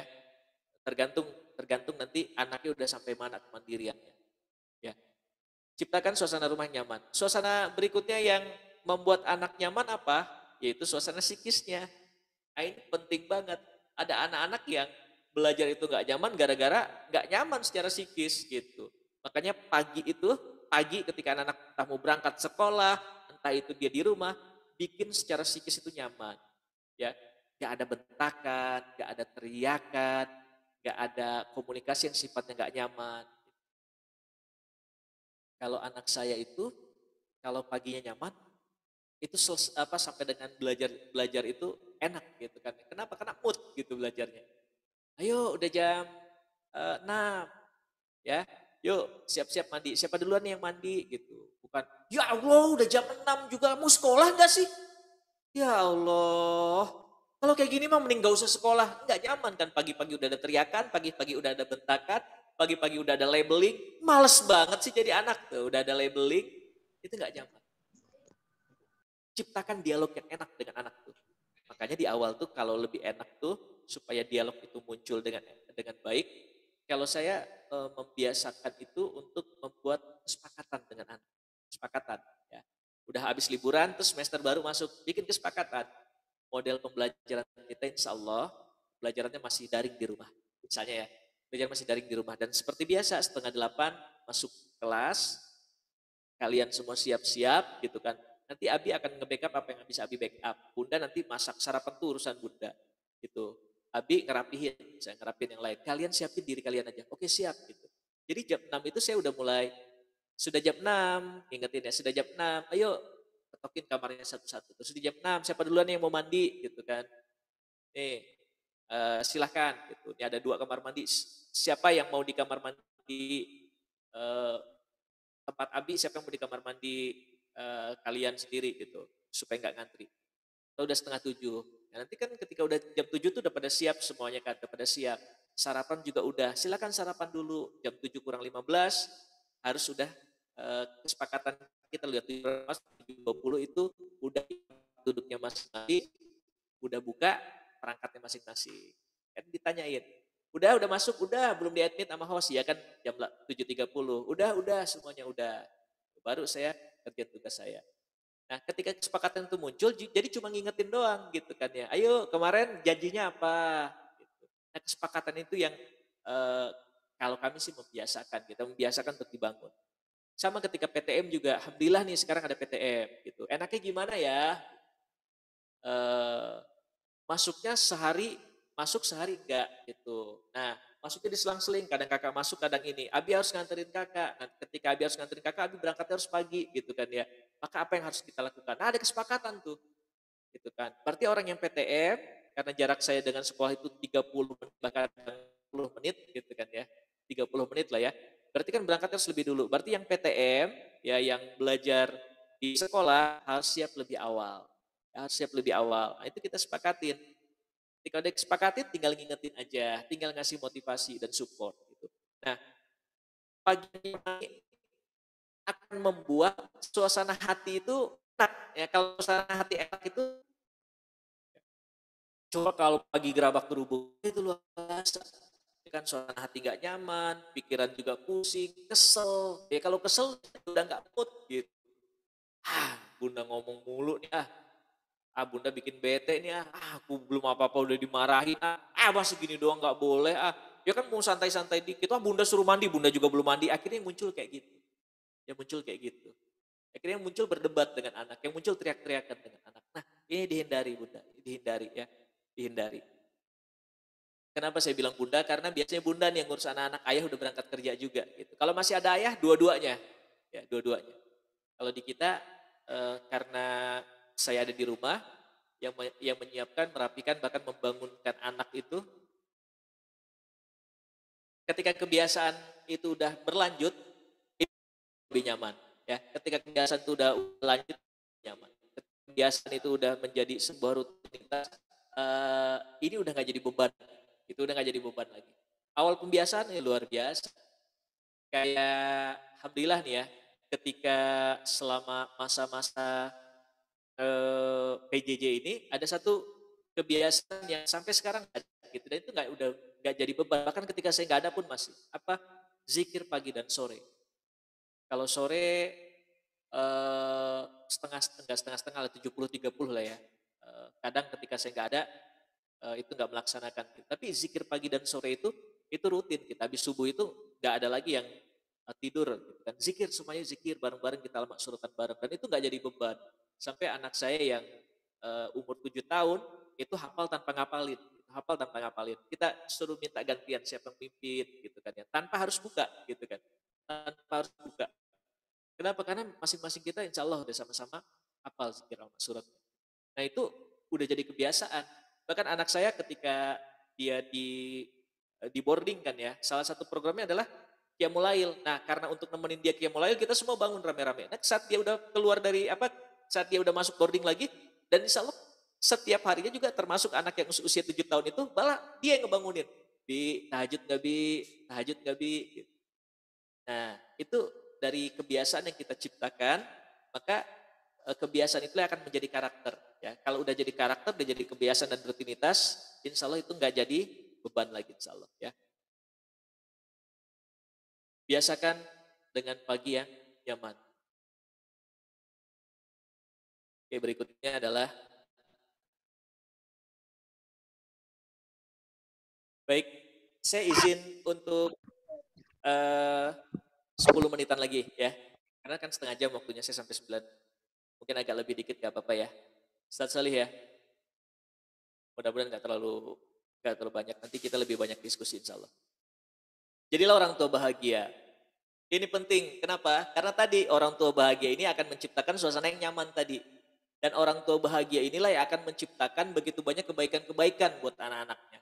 Mendatangkan banyak kebaikan untuk anak-anaknya. Karena hanya orang tua bahagia yang mampu membuat anaknya bahagia. Kalau kita belajar dalam keadaan bahagia, maka apa yang kita pelajari itu gampang. Lebih cepat masuknya. Ya, lebih cepat ketangkepnya. Gitu. Nah, oleh karenanya penting buat kita untuk jadi orang tua bahagia. Contoh gini deh. Contoh gini ya. Orang tua bahagia itu dia akan memiliki emosi yang sangat stabil. Ya, emosi yang terkontrol. Karena dia bahagia. Kalau perasaan bahagia berarti perasaannya nyaman kan. Nah, dengan perasaan nyaman itu dia akan memiliki emosi yang stabil dalam menjalankan peran dia. Entah itu sebagai ibu rumah tangga, sebagai ibu yang mendidik anak-anaknya, ataupun peran-peran yang lainnya. Nah, emosi yang stabil inilah akan membuat anak nyaman. Contoh gini, kalau emosinya bagus ya, kalau emosinya lagi bahagia, senang, bunda habis beresin rumahnya rapih, kinclong bersih banget rumahnya. Ya, udah tuh jam 10 udah. Nah, bunda masuk kamar istirahat karena tugas sudah beres nih. Tinggal nanti nyiapin makan siang nanti aja deh. Yang penting rumah udah rapi dulu. Nah, ketika masuk kamar nggak sadar tuh ada anak kita yang kecil main. Yang tadinya rapi tuh ruang berantakan lagi, ya kan? Mainan nyebar di mana-mana, digulingin semua. Satu kontainer mainan kan 2 berantakin lagi. Wah, robot-robotan di sana atau boneka di sana, rumah-rumah di sana semua berantakan gitu. Bukan cuma berantakan ya, kotor juga. Nah, pas kita keluar kamar, pas bunda keluar kamar ngelihat yang seperti itu gimana, Bun? Akan berbeda biasanya responnya kalau orang tua yang memiliki emosi stabil dengan orang tua yang emosinya itu negatif. Ya, kalau orang tua yang emosinya masih bagus gitu kan, masih tenang, ketika ngelihat istighfar, astagfirullahaladzim, sabar. Ini siapa ya yang main ya tadi ya? Adik sayang yang main ya Allah. Adik main nak? Iya, udah selesai mainnya? Udah. Kalau udah, kok gak dirapiin lagi? Rapiin ya nak ya, kan enak lihat rumahnya bersih kayak tadi ya. Iya bunda. Adiknya juga ngejawabnya pasti enak ya, iya bunda. Yuk, ya tuh. Ini taruh di sini, bunda tinggal ngarang-ngarain doang. Ini taruh di sini, masukin. Yuk, nih dirapihin. Enak. Coba kalau keluar kamar dengan emosi yang gak stabil. Pas ngelihat, ya Allah, ada. Kenapa diberantakin gini sih? Udah bunda sapuin juga, udah bunda pel juga, ya Allah. Tega banget ya sama bundanya. Udah sekarang gini deh, ya. Ini mainan kalau nggak diberesin bunda buang semua. Ya sekarang bunda hitung sampai 5, kalau belum rapi bunda buang. 1, 2, 3. Ada yang kayak gitu? Ya mungkin tapi kita pernah lihat ya ada bunda yang ngancem anaknya dengan dihitung. Rapiin gak rapiin, kalau nggak bunda sapuin nih semua ya. Gak punya mainan gak apa-apa. 1, 2 gitu. Anak nyaman gak? Gak nyaman gitu. Bahagia gak? Boro-boro bahagia. Allah, udah stres. Diwaktuin, dapat bentakan, dapat omelan. Gitu. Beda. Nah, oleh karenanya bahagia. Bahagia. Ya. Gimana caranya agar bahagia? Waduh, ini panjang lagi nih. Ada materinya sendiri nih. Happy parent, happy kids gitu. Tapi yang ingin saya sampaikan adalah bahagia ini masalah pilihan, Bunda. Bahagia ini masalah pilihan. Bahagia itu kan nggak tergantung dari apa yang kita punya ya. Tapi bahagia itu adalah seberapa besar syukur kita. Bukan seberapa banyak yang kita punya, tapi seberapa banyak syukur kita. Nah, salah satunya adalah memiliki anak-anak ini bentuk rasa syukur kita kepada Allah Subhanahu wa taala. Apa yang ada di rumah ini bentuk rasa syukur kita kepada Allah Subhanahu wa taala. Nah, oleh karenanya ada ayah nggak di sini? Ada ayah yang hadir nggak di sini? Ada ayah yang hadir? Kecuali Pak Soleo ada, alhamdulillah. Nah, oleh karenanya ciptakan suasana bahagia itu dimulai dari orang tua, dimulai dari pasangan. Bagaimana suami dan istri saling memberikan kenyamanan. Contoh gini, ya, bunda tuh seharian di rumah dari mulai pagi sampai dengan malam. Nah, kadang yang bunda urusin tuh banyak sekali, betul ya? Yang udah bangun pagi harus nyiapin perlengkapan buat suami kerja, terus udah gitu nyiapin sarapan, ada yang minta dibikinin air panas gitu. Kadang bunda bangun paling duluan, nyiapin anak-anak, suami berangkat kerja, bunda harus masih ngerapihin rumah dan seterusnya. Gitu kan, istirahat sebentar, itu capek kan ya? Sampai dengan sore, capek nggak bunda? Saya boleh nanya dong, capek nggak bunda? Capek nggak jadi ibu rumah tangga? Enggak. Nggak, keren banget loh.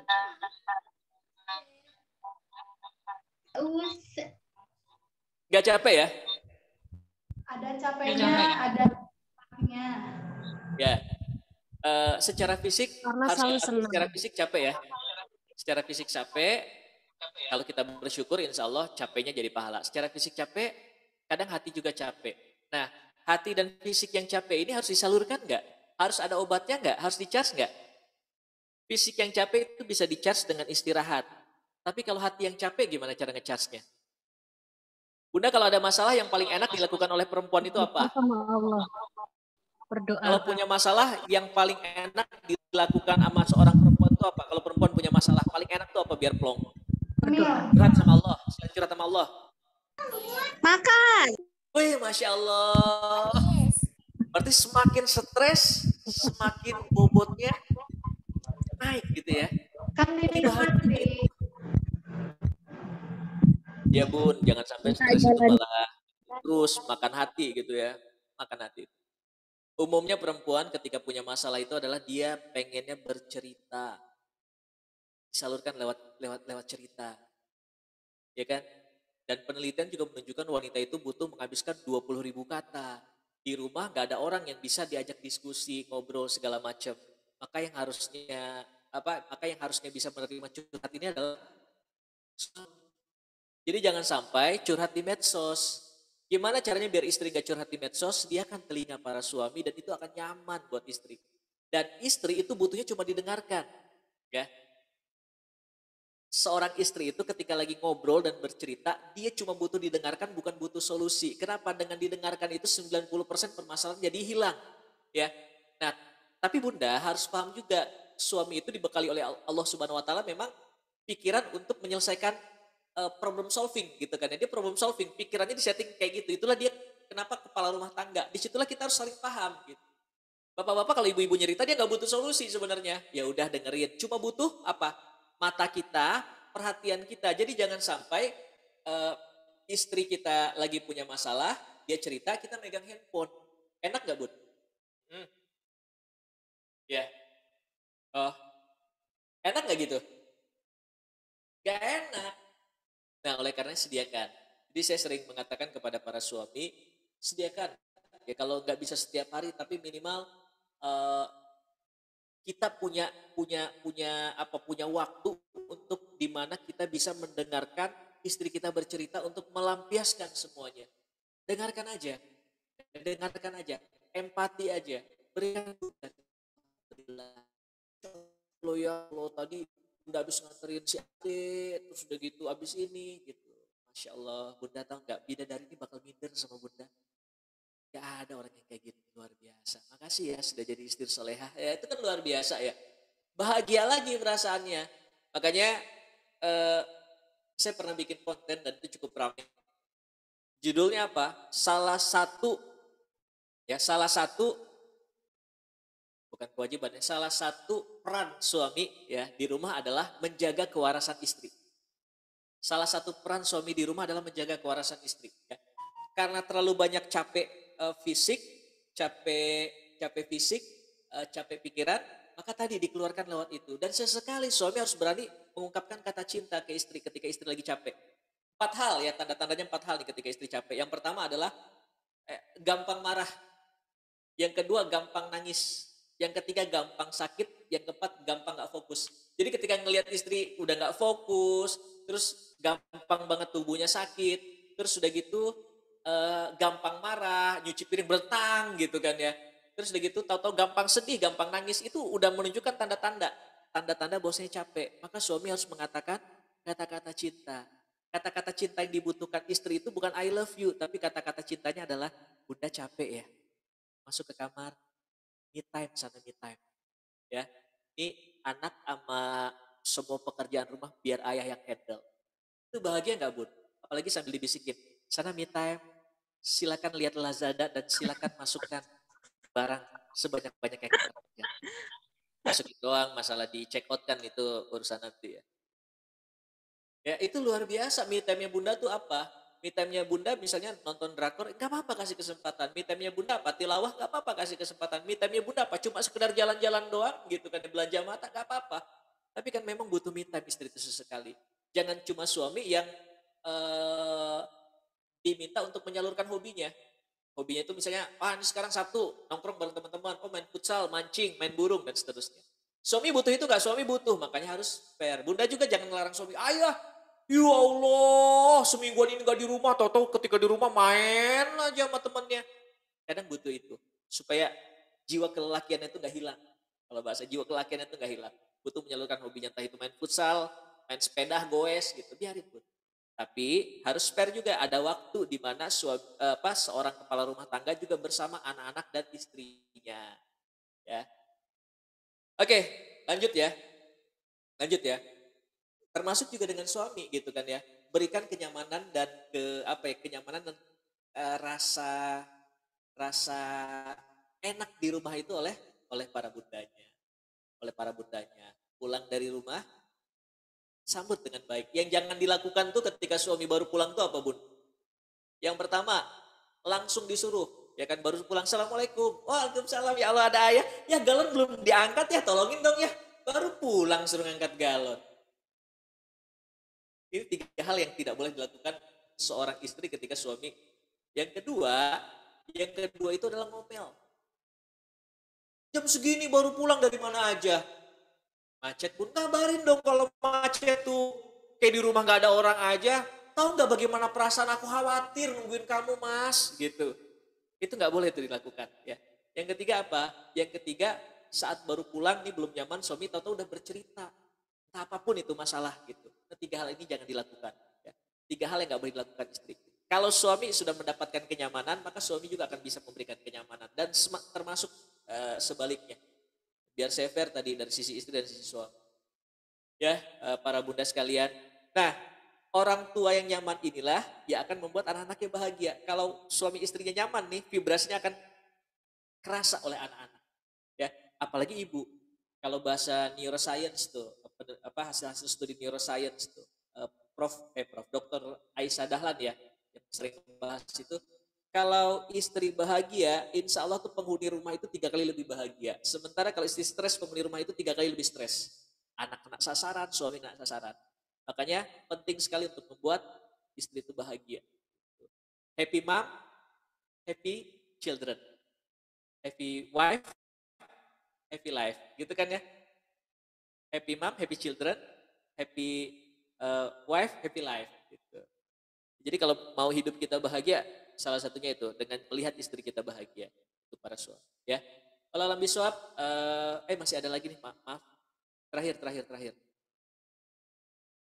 Nah, terakhir agar nyaman jangan pernah jadi orang tua nggak jelas. Jadi dalam pembelajaran itu kita harus jelas. Karena kita ngajarin kepada anak, ngajarin tentang aturan kita juga ikut dengan aturan. Jangan sampai kita ngajarin aturan kepada anak kita nggak ikut dengan aturan tersebut. Enggak ya maksudnya ya. Contoh gini, kita bikin aturan dan disepakati sama-sama di rumah. Apa ya aturan yang disepakati? Aturan yang disepakati adalah kita insya Allah jam Abis maghrib itu tidak ada lagi yang megang handphone, megang laptop, megang gadget, nonton TV. Kita akan ada kumpul keluarga minimal sampai jam 8 misalnya. Kalau di Depok tuh sebenarnya 18.21 himbauan Pak Wali Kota ya. Ya nggak sih? Tahu program 18.21 ya? 18.21 dari jam 18 sampai 21 tanpa handphone, tanpa gadget, tanpa laptop, tanpa TV, semua waktunya adalah family time. Itu kalau nggak salah himbauan dari Pak Wali Kota Depok. Saya orang Bogor jadi nggak tahu. Tapi di Depok juga itu sudah lama ya. 18.21. Nah, kita kan 18.21 anak sepakat, kita semua sepakat. Atau Bunda nonton Ikatan Cinta, oh lagi seru-serunya nih Aldebaran gitu kan ya. Lagi seru-serunya Aldebaran sama Andin nih. Nonton, terus udah gitu anaknya ngeliat, ih Bunda curang, lihat Ikatan Cinta, pelanggaran. Terus Bunda bukannya minta maaf, ih maafin ya, Bunda hilaf gitu. Tapi malah marah, di bener lagi seru nih, Bunda kan pelanggaran. Denger ya, ini listrik Bunda yang bayar tau nggak? Atau Bunda main handphone, Bunda ini pelanggaran tuh. Kuota ini Bunda yang beli, nggak usah ngatur-ngatur Bunda deh. Coba gimana perasaan anak? Gimana perasaan anak? Anak merasa nggak dihargai, anak merasa nggak diterima, konsep dirinya rusak nanti. Ini yang membuat karakter-karakter anak itu jadi negatif terkadang gara-gara pola yang kita terapkan di rumah. Contoh kedua gitu. Saya pengen ngajak Miss Uni, udah punya anak belum? Halo? Belum. Belum nikah, Belum Ustaz. apa-apa ya. Tapi Belum suka ngeliat nikah. orang tua kan. Ya suka ngeliat orang tua ya. Masya Allah. Mudah-mudahan segera Allah berikan jodoh. Amin. Biasanya ada ibu pengen manggil anaknya. Ibunya lagi di kamar, terus anaknya lagi di kamarnya juga. Gimana cara manggil ibu biasanya? Yang dilakukan ibu biasanya apa? Dulu pernah dipanggil ibunya kan?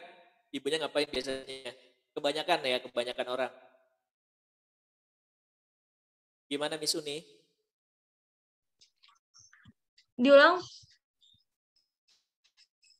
Ada seorang ibu yang pengen minta tolong sama anaknya. Nah, ibunya di kamar, anaknya juga di kamar nih. Jaraknya cukup jauh tuh. Yang dilakukan ibunya apa biasanya? Manggil. Kencang. Manggilnya gimana? Manggilnya keras. Bang, Iya. gitu ya bang. Terus si abangnya nggak dengar. Apa yang dilakukan ibu? Samperin. Nyamperin? Apa makin teriak? Samperin kadang. Bang, bang, bang, abang. Makin kencang. Abangnya kaget. Dia nyamperin bundanya. Kenapa bun? Ketika nyamperin bundanya langsung mengutarakan minta tolong atau ngomel dulu biasanya? Hanya ngomel. Biasanya Iya, ngomel. ngomel dulu. Ya Allah, dari mana aja sih Bunda panggil-panggil gak kedenger? 5 kali loh Bunda panggil kamu. Makanya dong jadi anak tuh. Peka dikit, konsen dikit. Ini tuh kuping ya, bukan pajangan. Dipakai dong. Astagfirullah.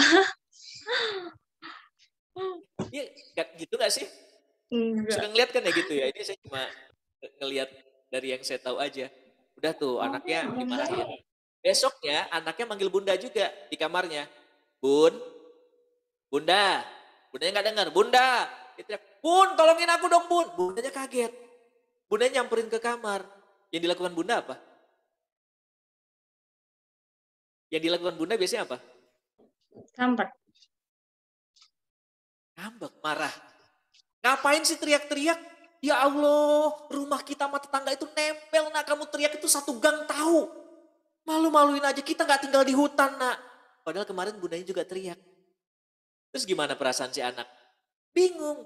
Kemarin aku dipanggil. Aku nggak dengar bunda teriak. Bunda marah sama aku. Sekarang aku manggil bunda juga. Bunda nggak dengar aku teriak. Bunda marah sama aku. Lihat nggak? Lihat nggak ketidakfairan kita sebagai orang tua? Iya nggak sih?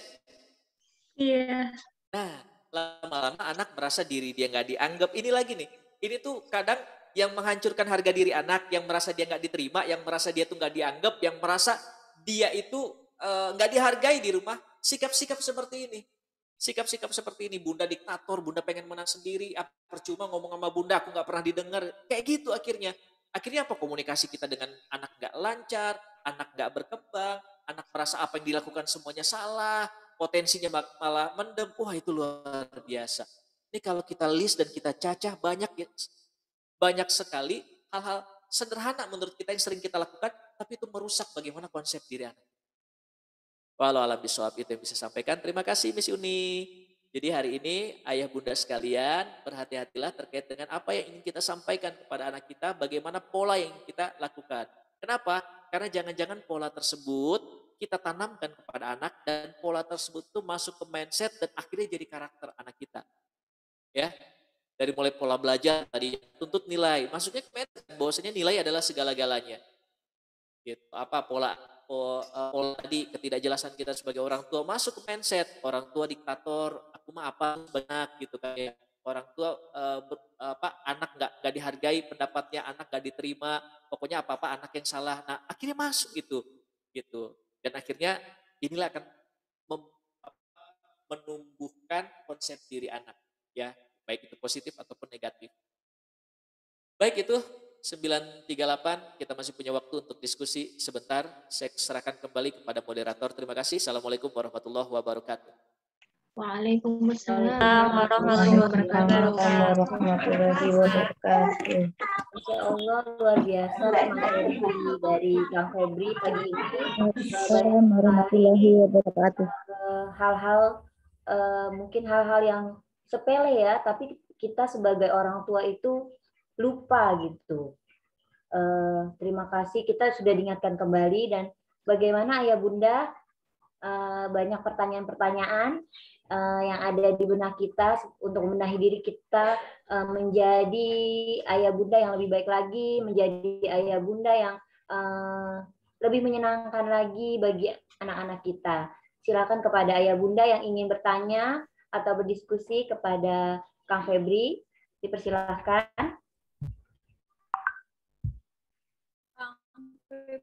Assalamualaikum. Waalaikumsalam warahmatullahi wabarakatuh. Pertanyaannya via chat atau langsung aja nih? Silakan langsung bunda, boleh? Langsung dah. Bertanya, apa ada saran khusus orang tua bagi anaknya yang sudah terbiasa dengan challenge atau passing grade yang tinggi? Karena anak saya challenge untuk seusia dia, mungkin dia memiliki challenge yang berbeda dengan anak-anak sebanding usianya. Apakah ada saran khusus buat anak yang sudah terbiasa dengan passing grade tinggi atau dengan challenge tinggi gitu? Seperti itu. Baik. Dengan Bunda siapa? Bunda Gaisan, 2 Sepila. Bunda, kalau anaknya punya semangat berkompetisi yang tinggi, gak apa-apa Bun.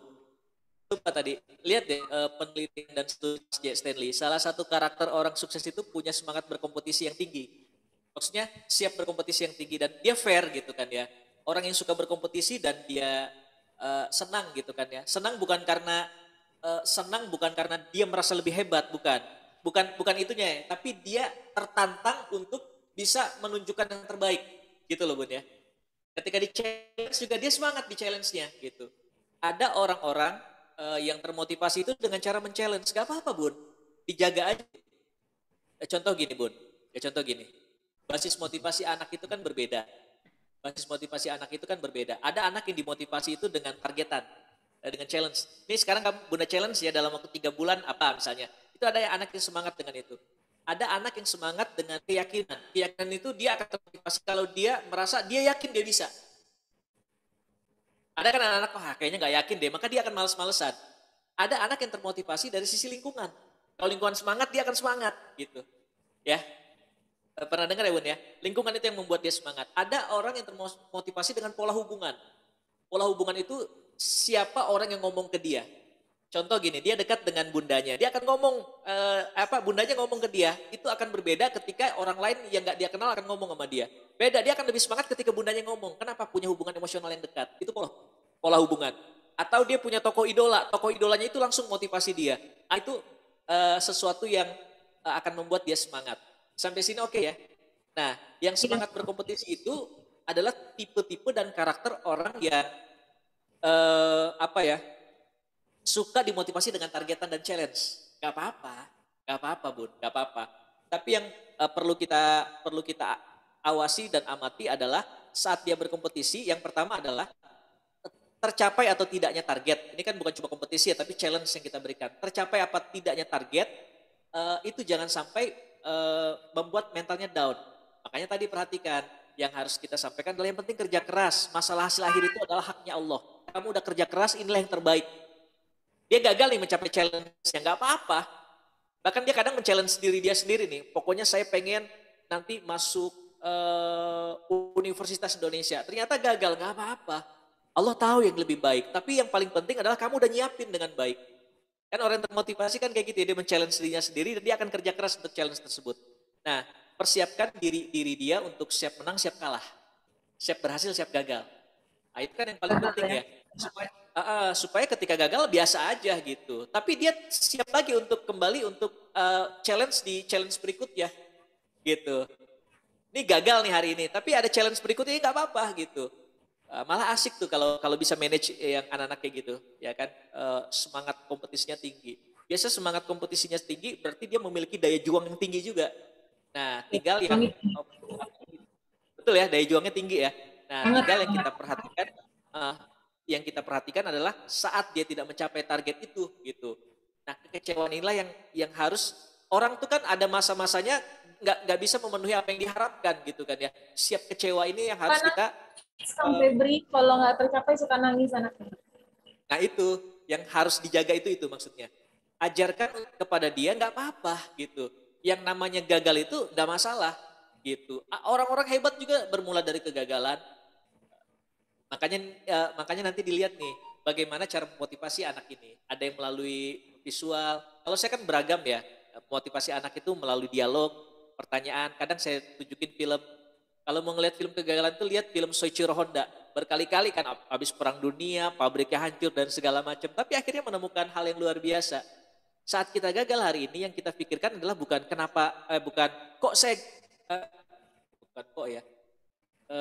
bukan gagal yang dilihat, tapi kenapa bisa gagal? Oh, ternyata perjuangan udah maksimal. Ada hikmah nggak di balik kegagalan tersebut, gitu. Yang digali itunya, gitu kan? Yang digali itunya. Kadang saya sih membiarkan kecewa. Untuk kecewa itu dia harus kecewa. Gitu. Karena dia lama sama kita, dia harus kecewa. Nangis nggak apa-apa, nangis gitu kan. Tinggal kita, apalagi bunda ya.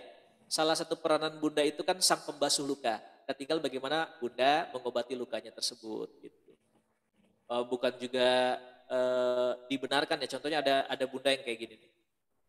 Gagal, terus begitu nyalain orang lain, iya tuh gara-gara dia tuh, gak apa-apa nak, besok bisa lagi, ya gak apa-apa nak, bukan kayak gitu. Hari ini terima kegagalannya, gak apa-apa nak, kamu sudah berkompetisi dengan baik, bukan memfasilitasi anaknya atau membiarkan anaknya untuk menyalahkan keadaan gitu. Gagal itu hal biasa, tapi yang luar biasa adalah bangkit. Karena kamu anak hebat gitu kan ya, jatuh berkali-kali itu wajar nak, tapi yang paling penting itu bangkit. Nah, karena kamu anak hebat, bunda yakin kamu bisa bangkit insyaallah. Siap untuk bagaimana dengan maaf Kang Febri, bagaimana dengan keinginan anak yang terlalu banyak yang ingin dicapai gitu kan, kita sebagai orang tua khawatir ya karena terlalu banyak yang ingin dicapai, semangati tinggi tapi kita khawatir seperti apa gitu kan, kita tahu kapasitas anak seperti apa, tapi kalau dari anak sendiri ingin bisa semuanya itu bagaimana tuh Kang Febri? Diskusi sama anak, ajarkan dia untuk membuat roadmap. Roadmap itu ini, aku pengen A, B, C, D, oke alhamdulillah gak apa-apa. Nah, tapi lihat timeline waktunya. Kamu bisa ini, kapan bisanya? Mana duluan yang prioritas untuk bisa? Berapa lama kamu bisa menguasai pelajaran ini? Mungkin nggak? Biar dia menjawab sendiri. Mungkin nggak kira-kira gitu? Misalnya contohnya Aku pengen jadi pemain bola, tapi aku juga pengen bisa piano, aku juga pengen ranking 1. Oke, nggak apa-apa, kita urutkan dulu. Mana yang paling kamu inginkan? Semuanya, oke semuanya. Kira-kira kalau kamu mau jago main bola, berapa kali kamu latihan sehari? Aku pengen ikut sepak bola, oke, berapa kali latihan sekali? Nanti kan kelihatan tuh jam-jamnya. Realistis nggak untuk menguasai semuanya? Gitu kan. Nah, sampaikan kepada dia, Bunda senang kok dengan keinginan kamu ini, berarti kamu punya semangat yang luar biasa untuk tinggi. Tapi yang paling penting adalah kita lihat skala prioritas dulu. Contoh gini, orang tuh pengen ke lantai 20 itu nggak langsung loncat ke lantai 20, ada proses. Nah proses itu harus kita ikutin dulu. Nah ya satu-satu, nggak apa-apa satu-satu. Nah kelak kamu akan bisa menguasai semuanya insya Allah. Yang kedua adalah pahamkan kepada anak tentang potensi juga. Kadang kita pengen ngelihat orang bisa nyanyi, kita pengen bisa nyanyi. Padahal suaranya pas-pasan gitu. Ngelihat orang bisa main bola, kita pengen juga bisa main bola gitu kan. Anak muda kan kadang gitu ya. Saya ngelihat orang jago main basket, gue kayak jadi anak basket kayaknya keren ya. Dilirik cewek-cewek kan gitu kan kita waktu ini ya. Atau ngelihat orang main musik, wah ini kayaknya keren banget orang main musik itu dipandang. Dulu waktu SMA kan gitu, pengen bisa semuanya. Ternyata bukan itu potensi kita. Gitu, nah sampaikan juga ke anak. Terkadang ada saatnya di mana kita nggak harus menguasai semuanya. Untuk terbang itu nak, kamu tidak harus jadi pilot. Tapi untuk terbang itu kamu cukup punya tiket pesawat pulang pergi. Untuk bisa menikmati masakan enak, kamu nggak harus jadi master chef, tapi kamu punya uang untuk membayarnya. Jadi kan potensi besar kamu itu bisa membayar semuanya. Gitu Bunda ya. Dialog sih Bun, kalau ini dialog.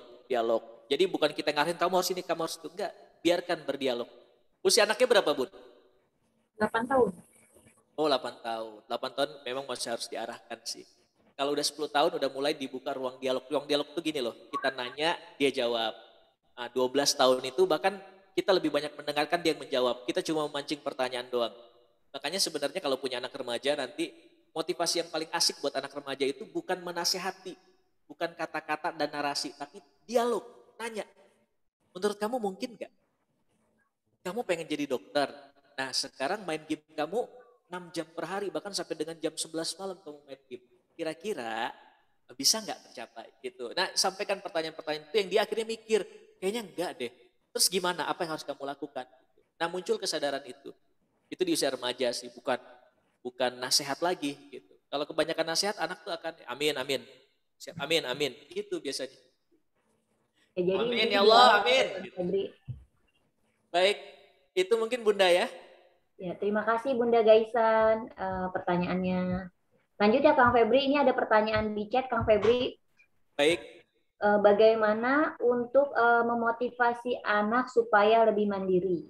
Mungkin pertanyaan ini berawal dari fenomena sekarang kan banyak belajar di rumah nih Kang Febri. Semua itu kan ada di rumah ya. Iya bersama Bunda, semua Bunda. Buku, seragam, semua serba Bunda gitu. Jadi gimana ya untuk memotivasi anak mandiri gitu Kang Febri. Pertanyaan dari Bunda Diro. Baik, makasih Bunda. Kalau saya tadi itu ya, pola yang udah tercipta itu membuat dia sama anak dan bikin kesepakatan langsung.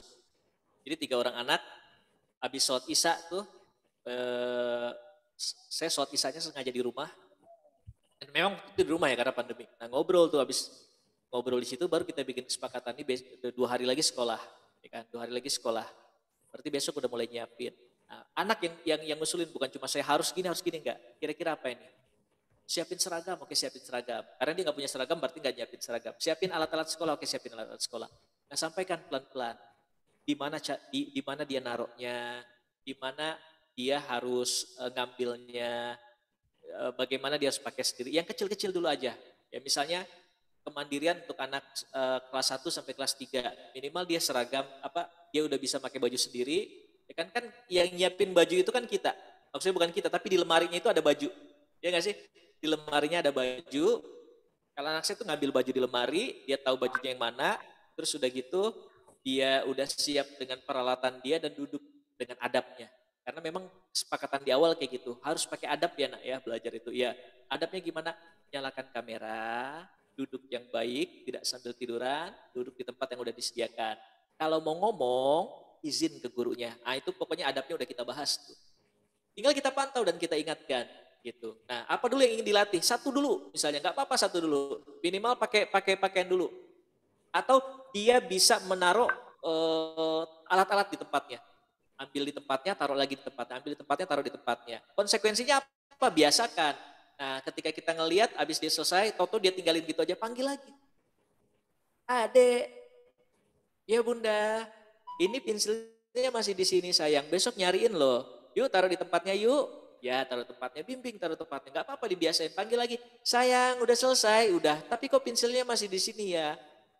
Bunda, ayo sayang, cuma sebentar naruhnya yuk sini yuk. Gitu, dengan cara yang baik.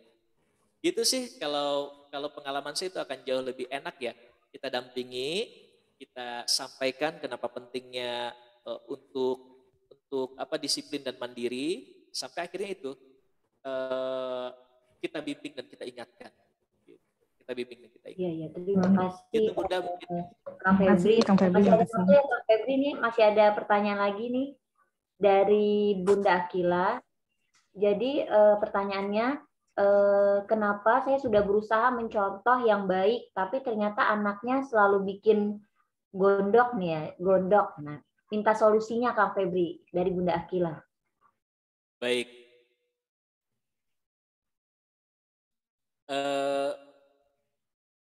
Anak itu, kalau bahasa teman saya lebih ekstrim ya.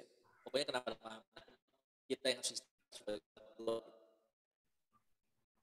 Gimana caranya supaya anak itu bisa berperilaku atau bersikap yang baik. Padahal kita udah nyontohin yang baik. Yang pertama, udah benar Bunda. Yang pertama adalah cara mengajarkan anak yang paling tepat itu dengan keteladanan.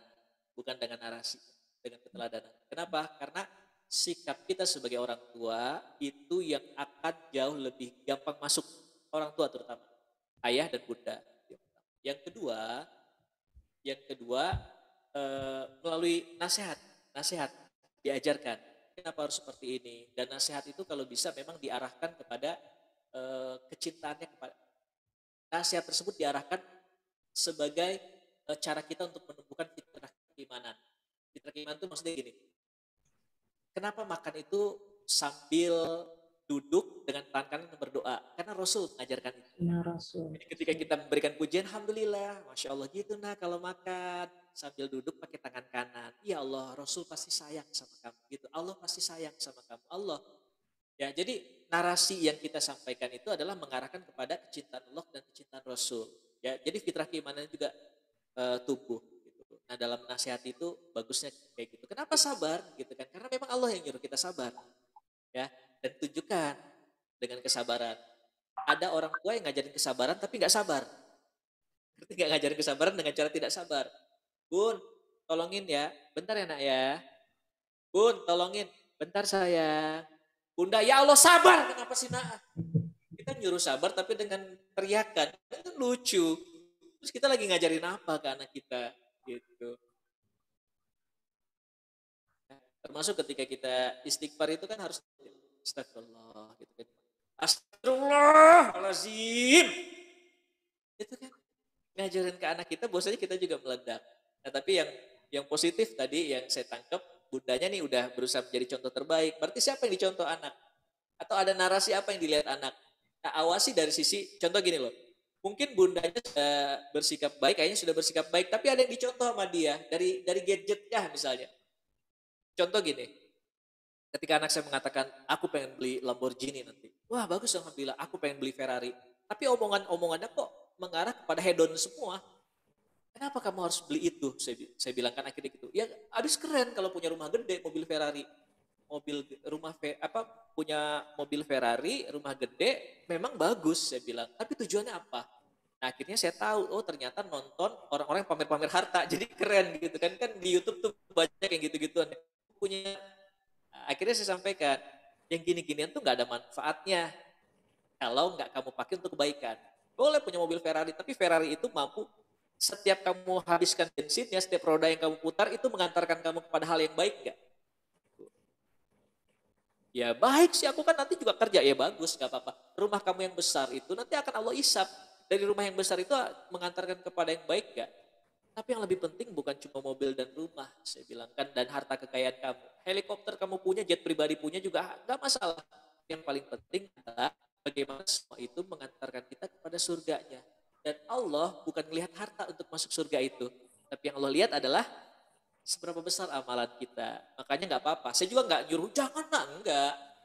Gitu, enggak. Abdurrahman bin Auf juga kaya, gak apa-apa. Tapi jadikan apa yang tadi kamu pikirkan itu. Nah, yang saya ubah apa mindset kenapa dia harus punya mobil itu? Dia punya mobil itu gara-gara keren doang. Ngapain kalau punya mobil gara-gara keren doang, mana? Gitu, nggak ada manfaatnya buat kehidupan akhirat kamu, gitu. Ya, itu. Oh, ternyata dia dapat dari YouTube yang suka dia tonton tuh tentang wah keren-kerennya mobil. Berarti kan harus dimasukin. Oh ternyata ada anak kita teriak-teriak, oh suka marah-marah sendiri. Dari apa? Dari film yang dia tonton di TV. Apa sih filmnya? Oh gitu. Jahil sendiri misalnya. Sering nonton Shinchan gara-gara jadi jahil sendiri. Kelakuannya jadi aneh. Oh ternyata kayak gitu. Nah itu yang harus kita antisipasi. Jadi cari tahu sumbernya di mana. Sumbernya di mana? Atau dari lingkungan mana? Ya lingkungan apa gitu kan? Lingkungan sekolah dan segala macam. Gitu. Ya. Jadi teladan yang baik, tanamkan hal yang baik juga, tanamkan hal yang baik gitu kan ya. Karena kalau dasarnya udah baik, dia ngelihat apapun gitu kan ya. Sebenarnya harusnya nggak terpengaruh ketika bundanya sudah jadi teladan baik, ayahnya sudah jadi teladan baik. Dan yang terakhir nih paling penting, Ibnu Taimiyah itu mengatakan saat anakmu melakukan kemaksiatan, maka yang pertama kali harus dilakukan adalah bertaubat. Siapa yang taubat? Ayah terutama. Kenapa? Karena ayah kepala keluarga. Ayah tanggung jawab pada anak. Jangan-jangan ketika anak kita maksiat, ada vibrasi kemaksiatan juga yang kita lakukan. Contoh gini, saat anak kita kok nggak bisa didengerin, kok dinasihatin nggak bisa dengan cara baik-baik. Itu kita udah nunjukin segala macam. Jangan-jangan ada rezeki nggak halal yang saya kasih ke anak saya gitu. Jangan-jangan saya maksiat di tempat lain, akhirnya saya datang ke rumah, energi kemaksiatan itu nyampe ke anak. Gitu. Oleh karenanya, ya itu tadi salah satu tips ya yang disampaikan oleh salah seorang ulama itu untuk anak dan untuk rumah supaya nyaman itu perbanyak istighfar. Kenapa? Supaya kemaksiatan yang kita lakukan di rumah itu vibrasinya itu hilang dan sedikit demi sedikit istighfar itu akan mendatangkan berkah. Berkah inilah yang akan menaungi rumah dengan kebaikan dan keburukan-keburukan itu akan jauh dari rumah. Apapun keburukan, entah itu pelakor, pebinor, apalagi yang gitu-gitu itu akan hilang bukan dengan dandan, bukan dengan baik, tapi bentengi dulu dengan keberkahan di rumah itu. Nah kayak gitu ya.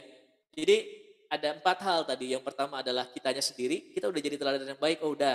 Kita udah memberikan nasihat ataupun value-value terbaik, oh udah. Disampaikan dengan cara yang baik, udah. Lihat sumbernya dari mana. Sumbernya ternyata yang ditonton anak-anak enggak oke-oke juga. Dan yang terakhir adalah ada kemaksiatan yang kita lakukan apa enggak. Ya mudah-mudahan dengan itu semua bisalah kita dengan jauh lebih mudah untuk membentuk karakter anak kita. Gitu Bunda Fika, walalam bisawab.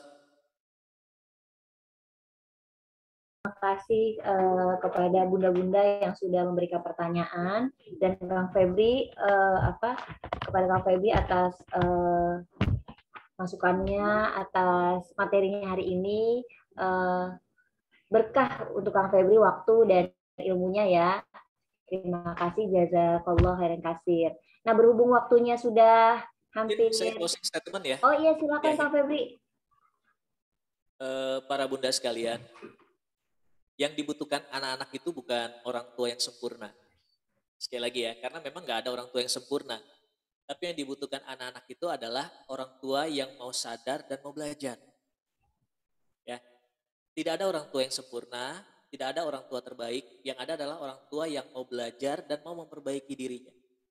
Bahkan pakar-pakar parenting pun yang saya kenal, itu dia punya tantangan sendiri terhadap anak-anaknya. Artinya apa? Masing-masing kita diberikan tantangan oleh Allah Subhanahu wa taala dalam masalah pengasuhan ini. Ada yang diberikan tantangan fisiknya anak, ya, ada yang diberikan tantangan dengan kerasnya anak dan seterusnya. Tapi yang paling penting dalam diri kita muncul kesadaran itu. Nah, kalau kesadaran itu muncul, kita mau belajar. Nah, dengan belajar ini kita mau perbaiki diri. Anak itu akan bahagia. Kita berubah tuh anak bahagia. Ya Allah, bunda yang biasa teriak-teriak sekarang sudah halus ngomongnya, itu bahagia dan anak juga akan berubah dengan sendirinya karakter. Yang pertama, yang kedua adalah karena kita paham kita nggak sempurna, karena kita paham kita punya kekurangan sebagai orang tua, oleh karenanya tambal kekurangan kita dengan banyak-banyak berdoa kepada Allah Subhanahu wa taala. Inilah yang akan menyempurnakan ikhtiar kita, yang akan memaksimalkan usaha kita sebagai orang tua. Ya Allah, jaga anakku di saat aku tidak bisa menjaganya. Dekap anakku di saat aku tidak bisa memeluknya, ya Allah.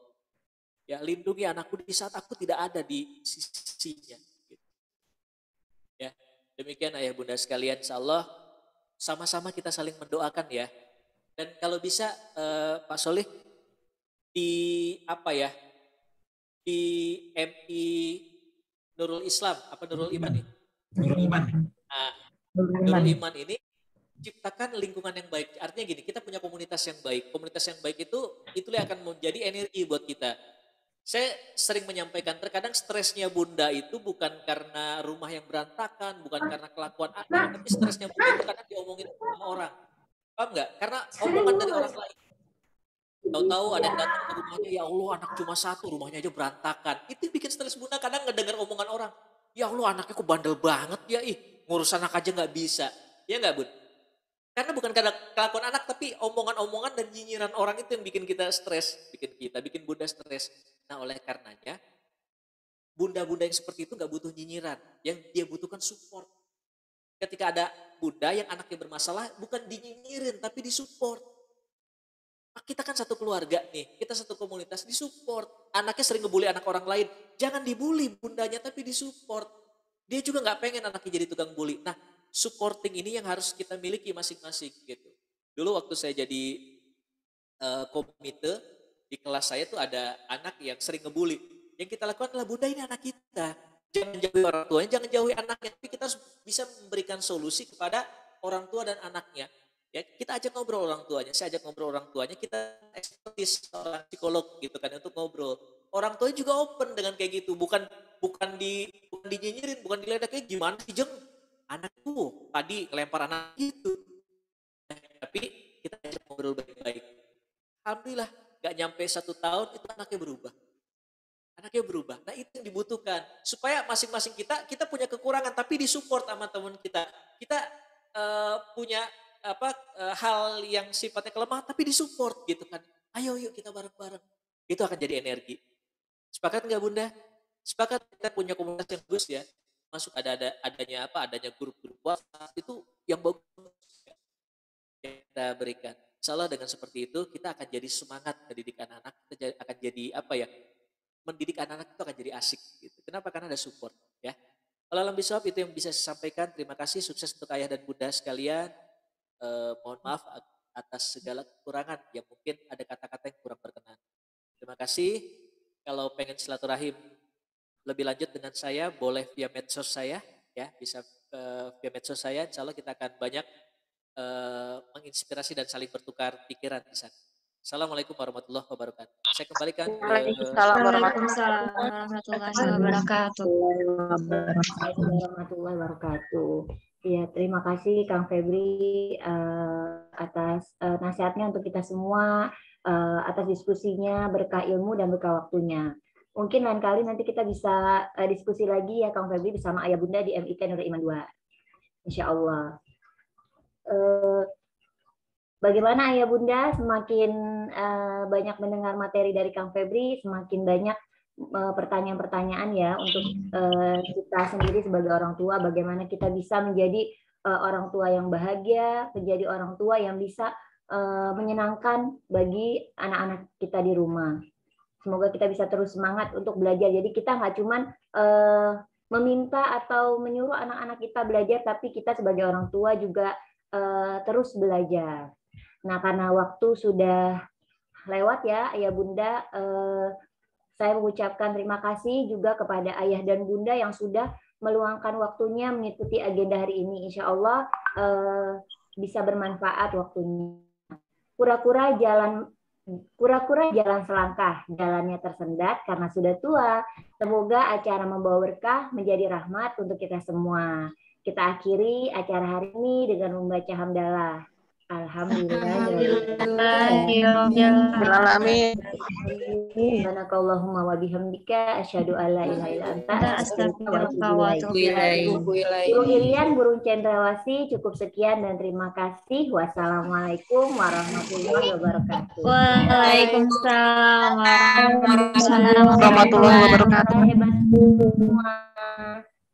Sampai berjumpa lagi. Terima kasih Bapak dan Ibu guru yang sudah datang ini.